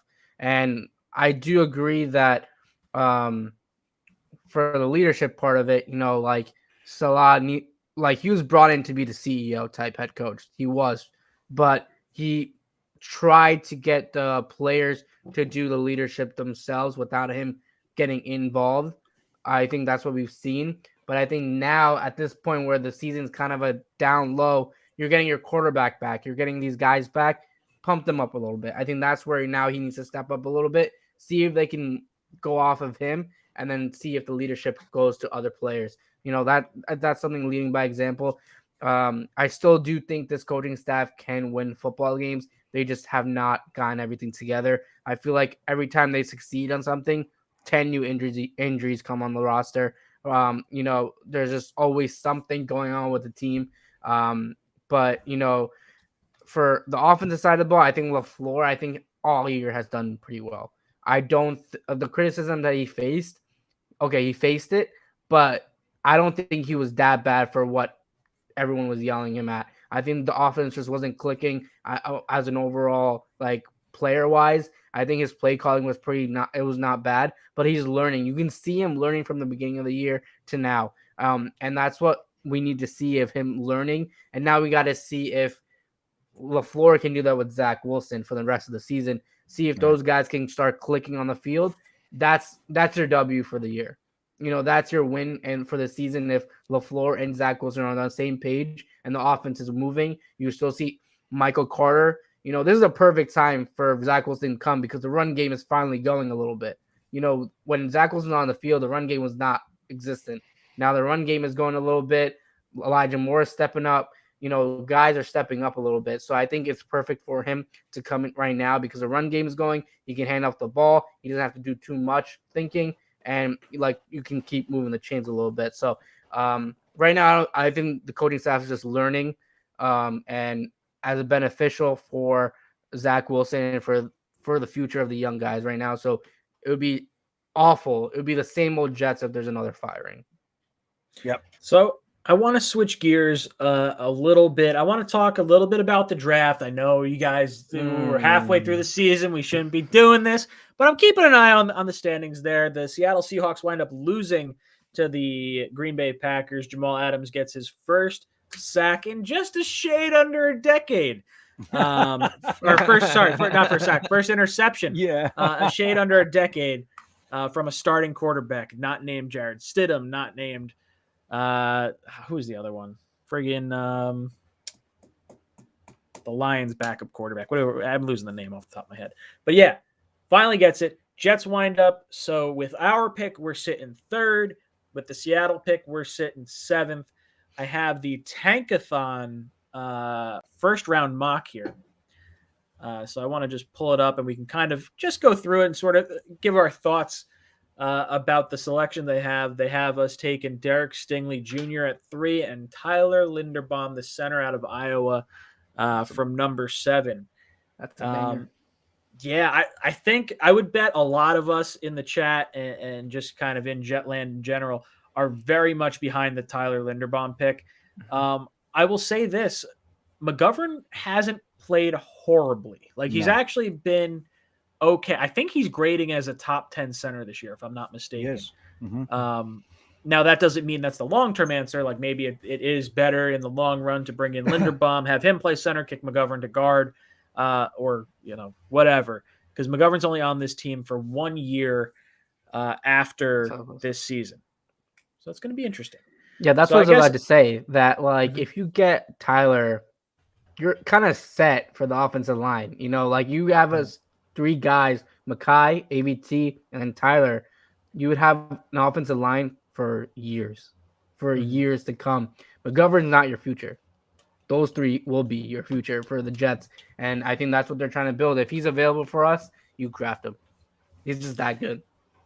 Now, how do you guys feel? I guess we'll go through it little by little. So pick three here. If the draft winds up working like this, Thibodeau winds up going 1 to the Lions. I'm a little surprised they wind up not going quarterback because Goff I think he had like 114 yards in an overtime game. Like that's just absolutely atrocious. But to be fair, they have 2 first-round picks in 2023 as well. So maybe they wind up punting a year on that and getting some high picks as well for that year, and you wind up building the roster up around it. Corral, the Ole Miss quarterback, and then the Jets take Derek Stingley Jr., the cornerback from LSU. I did have in my mock draft from is it 2-3 weeks ago? I guess it was after the Patriot loss is when I did that mock draft. I had the Jets taking Stingley Jr., but I think we were sitting around 6 or 7 at that point. I don't know if we were 3. I'll be honest, I'm not sure how to feel about that particular pick. Like, I don't mind the player. The injuries are a bit of a concern, and I don't know how much of an emphasis this defensive system puts on cornerbacks. Ali, any thoughts on Derek Stingley Jr. or just taking a cornerback in the top 3 in general? What are your thoughts? Yeah, so I just started this week looking at free agency and draft, so I don't know anything right now. I don't know crap. But I think with that pick, either you go edge or cornerback. I still think that they need to you can never have enough edge rushers. And the Jets desperately need one. If you get an edge rusher and partner up with Carl Lawson, and you have Bryce Huff, you're solidifying that defense completely. I've heard that there's a lot of late round good corners, especially in the second and third round, and I believe we have 2 picks in the second round.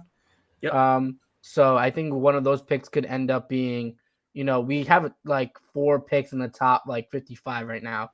So that you can get a corner with the 3rd pick that they have.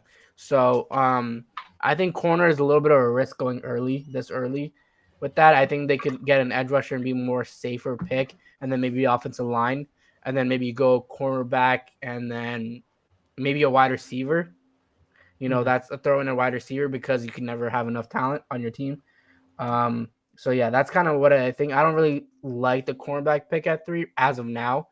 But I get what they're trying to say because the Jets cornerbacks right now are just banged up. So I get that pick. Green Bean, talk to me. How you feeling about Stingley as the number 3 pick? And tell me why it should be Kyle Hamilton. It's funny. I'm just talking to Jets Forever in the chat. Hamilton is out for the rest of the year.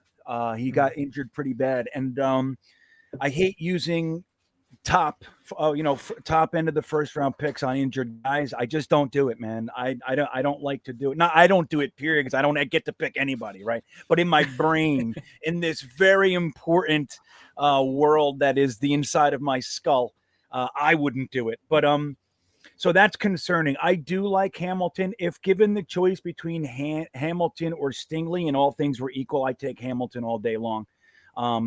But generally speaking, I wouldn't take a safety, but he is literally the next guy that can be, Ed Reed kind of impact. So, but that said, if this was our draft, I'm totally fine with this.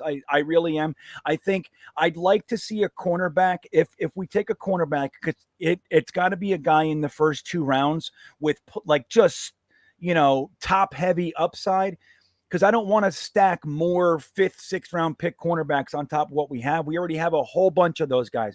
If you're going to add one, it's got to be one that's 90% going to be a starting outside corner. Like that's what you just drafted. That's what you're doing. So if we did that with Stingley, I'm fine with that. And then obviously Linderbaum's great. Me personally, where I stand right now, I like Kenyon Green more than I like Linderbaum. But the Giants took him already, so that's fine. I would be perfectly happy with Linderbaum there. But I think I'm with what Ali said. Up top, I'm taking an edge rusher. It sucks that Thibodeau's gone. I think, like you said, Ryan, it's a good chance that they do take a quarterback, but this quarterback class is particularly weak. So they may just kick it down the street for a little bit. They have a quarterback that's been to the Super Bowl. He is an NFL pro, not the best, but he is an NFL pro, and they could justify kicking it down a little bit till a stronger quarterback option comes. But I'd hate to take Aiden Hutchinson at 3 overall. But if I can't get a trade back to like 6, 8, if I can't do that, then I would just probably take Hutchinson up there. Yeah, I think for me, I don't love the Stingley pick. I believe they have him as the number 2 player on their board. Yeah, so they have Thibodeau, Stingley, Neal, Hamilton, Hutchinson, Corral as their top guys there. I would say trade down is probably the thing I'm looking at. I see some comments in the chat. I would prefer to move down, maybe like Green Bean said, 6, 8, 9, 10. Like maybe the Washington football team at 9. Maybe they're trying to get up to 3.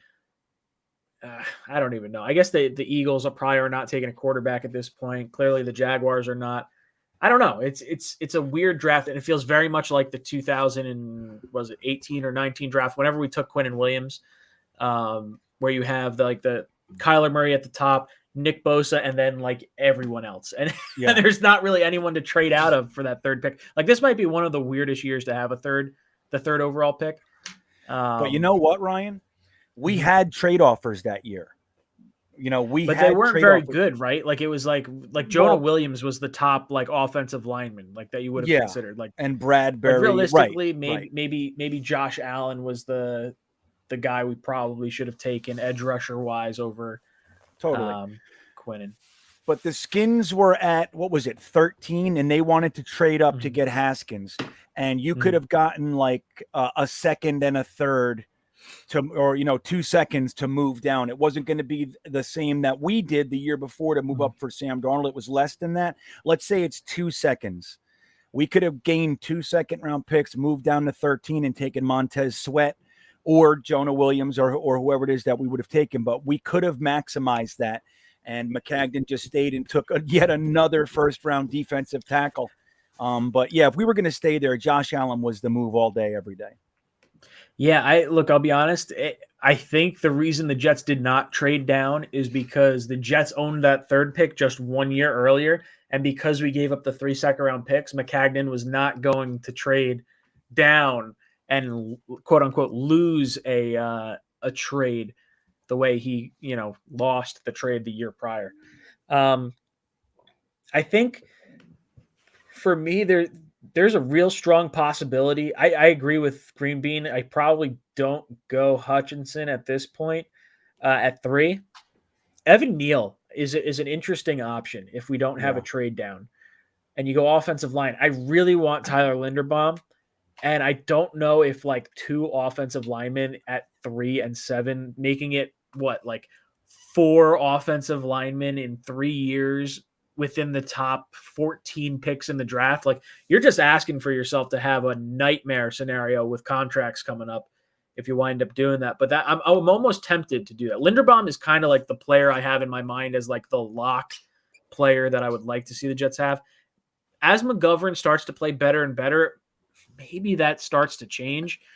God, I don't even know where I would go.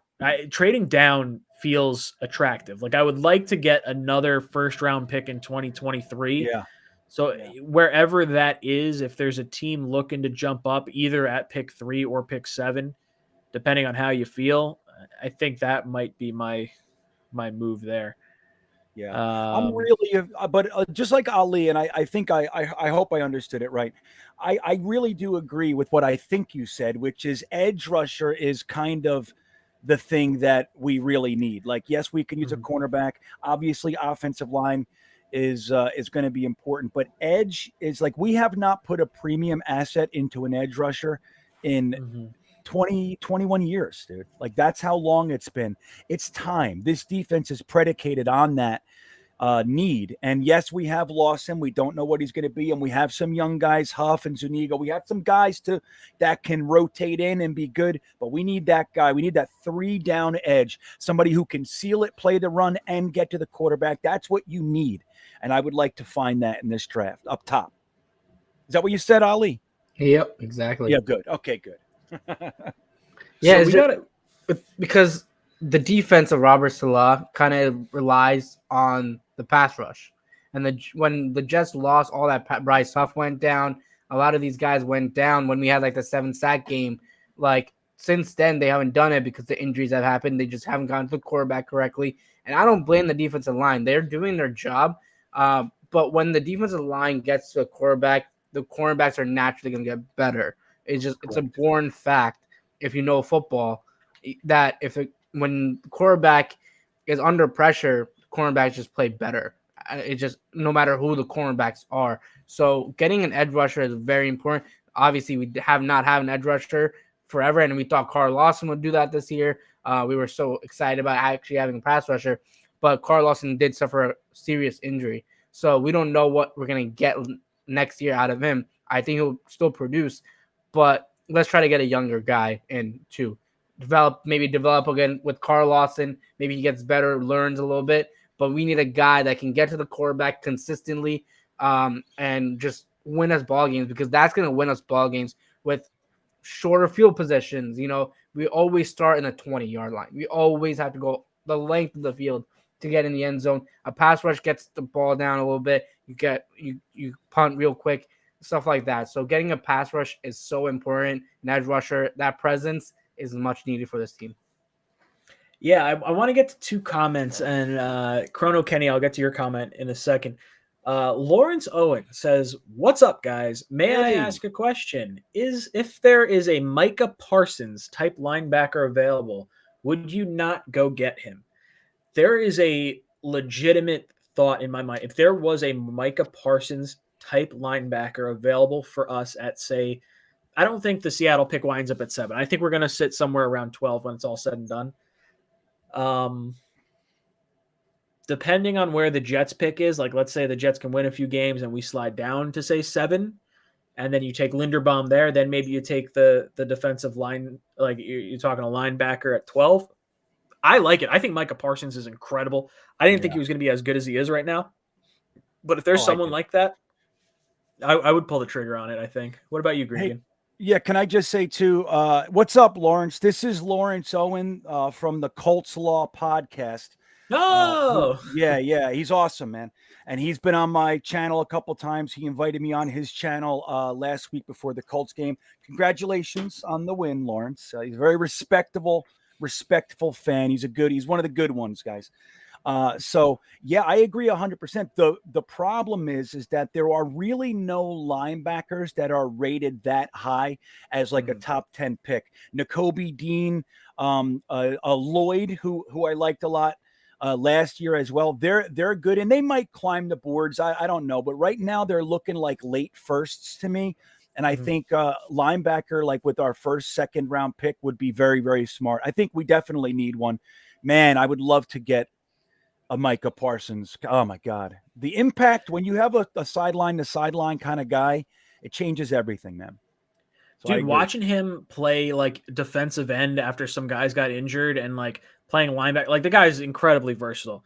What about you, Ali? You taking a linebacker if there was someone like a Micah Parsons there? Yeah, with a guy that, especially with Robert Saleh, how he's moved so many guys in different places in the draft, how he got at people who played safety or cornerback, they're either playing linebacker, stuff like that. I think he will have fun playing chess with a Micah Parsons type player. You can move him around wherever they need him, and then use it as a scheme fit type thing. And then that's when you can actually use a scheme fit, because then you can use him wherever you want. But like having a guy like that just makes your team a lot more, especially for the offense you're facing, a lot. You don't know where he's going to be on the football field. So 100% down for that.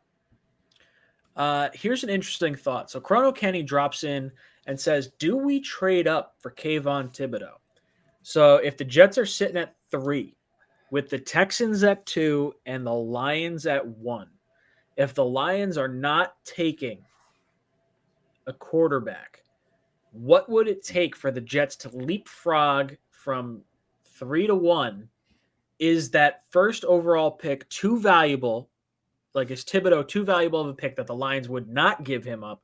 Or do we have something in our arsenal that would make sense for them? Like, is giving up our highest second round pick, or do we have to give up? I'm not giving up another top 10 pick to move up to 1.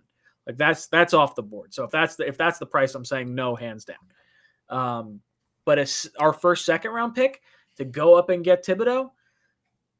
I might consider it. It's how strongly you feel about him.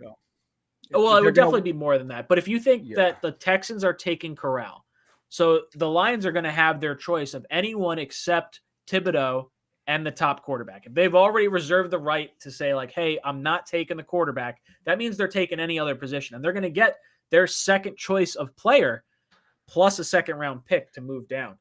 And they did just lose Darius Slay, although they did draft 𝐒𝐿. So I guess they're not too interested in Stingley.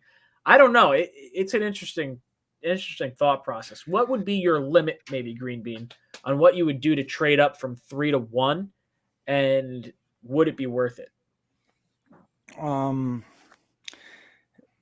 Look, as much as I like him, I would not. He's not a guy to mortgage the farm for. Although, like, think about having like a Myles Garrett on our team. Like, how impactful that would be. I would have to say, like, it would have to be something like a second and a third. Like they have no other offers and they just want to get something and bounce down and still get their guy. Because it's probably going to be more like a first and change to get there. Like, our first are like both of our firsts and change. I don't know. It would be like if they said, hey, you're second and a third. I might. What about you, Ollie? Yeah, that's never gonna really happen. I feel like the Lions are also. I think the Lions are also like trying to build a team now with the first overall pick. They're getting a guy like that will help them build a football team that they're trying to build. So I don't think they're gonna really give up that pick. And it just doesn't make sense for the Jets with how many needs they have to give up all of that. I think it can probably be like a first round pick, honestly, another one to get up to number 1, which is not worth it at this point, because I think the Jets right now, they just have too many needs all over the place. On offense, they could use a tight end, they could use offensive linemen. On defense, they need a lot of things on defense. So it just wouldn't make sense for the Jets to trade that much just to go up 2 spots. I tend to agree. I'm not giving up a whole king's ransom for a guy that, he could be very good, but Jets don't look very good. They don't look like they're a player away. Let's see, guys. We are 7 likes away from picking another qualifier. Green Bean, I'm going to have you go to our last week's stream. If you could pull that up, and I'm going to have you pick. Let's do 6 commenters from last week's stream. 6 commenters. 6 okay, commenters. Here we go. And then if we get 3 more likes, we'll pick another qualifier as well. Right now I got Harry W, WA2K99, Larry Romano, Jeremy Cravat, Rusty Spooner, and potentially someone else in just 2 likes. We're right there. We're at 204 people. There's no reason we can't get 150 likes.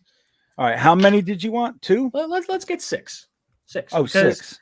Yeah, I'm feeling. Right. I don't know why I said more than 5, but we're going that way. All right. All right. I got him. We can pick another qualifier. I guess while you have that queued up, I'm going to pull up a super chat that just came in right now. Craig, thank you for the super chat. He says, assuming Mac Jones is the best first-round quarterback this year, how much of that is Belichick and how much of that is the player, the system versus the player? I think it's a split. Definitely a little bit of the system. I don't think Mac Jones is being asked to do a whole crazy ton this year. He hasn't given me like the wow factor. He's playing within the system. But I think the relationship that Nick Saban has with Bill Belichick, and I think that provided some confidence for Belichick bringing in Mac Jones. So I don't know. I'm taking the cop out. I'm saying 50-50 in that respect. JW winds up being the qualifier because we eclipsed that 150 like threshold. So we're going to play a little bit of odds and evens. But first, Green Bean is going to give me 6 names for our T-shirt giveaway. So Green Bean, fire away. All right. The first one is Hulk Smash Your Mom, which is Oh, I love that name. Yeah, it's Hulk SMSH capital UR Mom. I like it. And then Okay. there's a little jet behind him. Does that mean he's part of the channel or something? He's part of the channel. Nice. He's a good man. Hulk Smash Your Mom. Let's do Bronx Kid, BRONX Kid, Okay. 23. Okay. Let's do Seabass 214 or 2014. Sorry. This is going to sound stupid, but is it SEA or the letter C? SEA. Yeah, that's a good question these days. Kick his ass, Seabass. You never know. Seabass, what were the numbers? 2014, 2014. All right. Give me Let's 3 more. do Fat Gandalf. Oh, I love that name. We should pick like the best names. Like anyone that wants to change their name and leave a comment on this video afterwards. Like I would love to see some of the creative names that wind up coming up. Hulk Smash Your Mom and Fat Gandalf are fantastic. Yeah, totally. That's what I'm looking for. What I just gave you, which one did I Fat give Gandalf. You? So we got Hulk Smash Your Mom, Bronx Kid 23, Seabass 2014, and Fat Gandalf. Let's do Bill Hall Songs, BILLHALL Songs, all one word. Okay. And one more. And Mr. Dot, like Mr. with a period, Wrecked, REKT. All right. So we got a bunch of qualifiers here. We're going to play a little game of odds or evens. Ali, do you know how to play odds or evens? All right. So what's going to happen is you're going to throw up some fingers, and I'm going to count using my brain how many fingers are up amongst the 3 of us, and I'm going to scratch off the even or odd names, and we're going to go through this a few times until we wind up with 1 name left. So on the count of 3, you're going to hold up some number of fingers. 1, 2, 3. All right, so we got what? That's 9. So we're crossing off the odds, boys and girls. Bye-bye, Harry W. Larry Romano, gone. Rusty Spooner, gone. Hulk Smash Your Mom, no! Seabass, gone. Bill Hall Songs, gone. All right, round 2. 3, 2, 1. We're going evens. Evens. Jeremy Cravat, gone. Bronx Kid, gone. Mr. Wreck, gone. We're down to 3. We got WA2K99, JW, and Fat Gandalf. Nice. All right. Good crew. Here we go. Warm your fingers up. Ready. 3, 2, 1. I have a finger behind my head that I will reveal. 7, 8, 9, 10. Evens. Where are we going? Uh-oh. Oh, man. Oh, man. We got 2 left. WA2K99 and Fat Gandalf. Wow. There you go. This is good. We're going to take the first number that pops up in the chat plus our numbers. That's what's going to wind up happening. That's how we're going to do this. So first number that pops up plus our numbers. 3, 2, 1, go. 1, 2, 3, 7. Plus 7 is 14. Even numbers. Oh, no, Fat Gandalf, you're gone. Sorry. It's Y2K? Y2K. WA2K99, Hey! our brother. Thank you so much Nice. for hanging out with us. Good You're for going to you, wind up buddy. being our T-shirt qualifier. Reach out. Touch me. No, sorry. Reach out to me on social media. I'll get you. I'll get your address. We'll send you out a T-shirt. We'll get you either a Wall Street Wilson shirt or we'll get you a Just End the Suffering shirt, whichever one you want. Guys, let's go around our panel. Let's give us some closing thoughts. Ali, any last thoughts for the panel? Yeah, again, it was awesome hanging out with you guys. Thank you guys for having me. Hopefully Matt is doing better now. But yeah, I mean, it's a process with the Jets always. So just hang in there, stay loyal. That's what my page is all about, being loyal about the New York Jets. So you guys can find me on Loyal NYJ Fans on Instagram and Twitter. I will be starting a podcast soon. I have not announced that yet. So this is my announcement. That I will be this will be my I will be starting a podcast. I haven't really fully done stuff with it, but I have a lot of players lined up that are going to be on the podcast. So I'm definitely anxious to get it started. But yeah, it was awesome being on this live, and hope to be back soon. Yeah, absolutely. Ali, love having you on. Green Bean, any last thoughts for our panel? Yeah, and I'll be looking for Ali's podcast. That's good news, man. Good luck with that. So I'm having a contest over at my YouTube channel. All you have to do to enter is subscribe and then go to Full-Time Coaster Tour on YouTube and subscribe there. Once you do those two things, you are in. You can win a t-shirt of your choice from the greenbeanjetsfan.com merch store. And one person will get the Manscaped Ultra Smooth Pack as well. And as always, we'll be doing the After Hours show right after this at 10:30 on Green Bean Jets Fan on YouTube. I love it. Boys and girls, thank you so much for hanging out with us tonight. The chat was awesome. I love hanging out with you guys. And I love hanging out with Ali and Green Bean, two of my very, very good friends. My name's Ryan. This has been Talking Jets. I have been your pilot, JETS.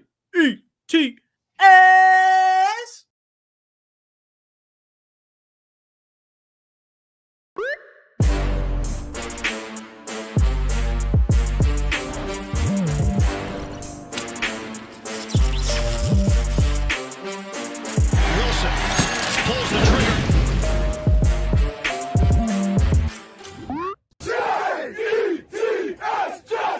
Jets!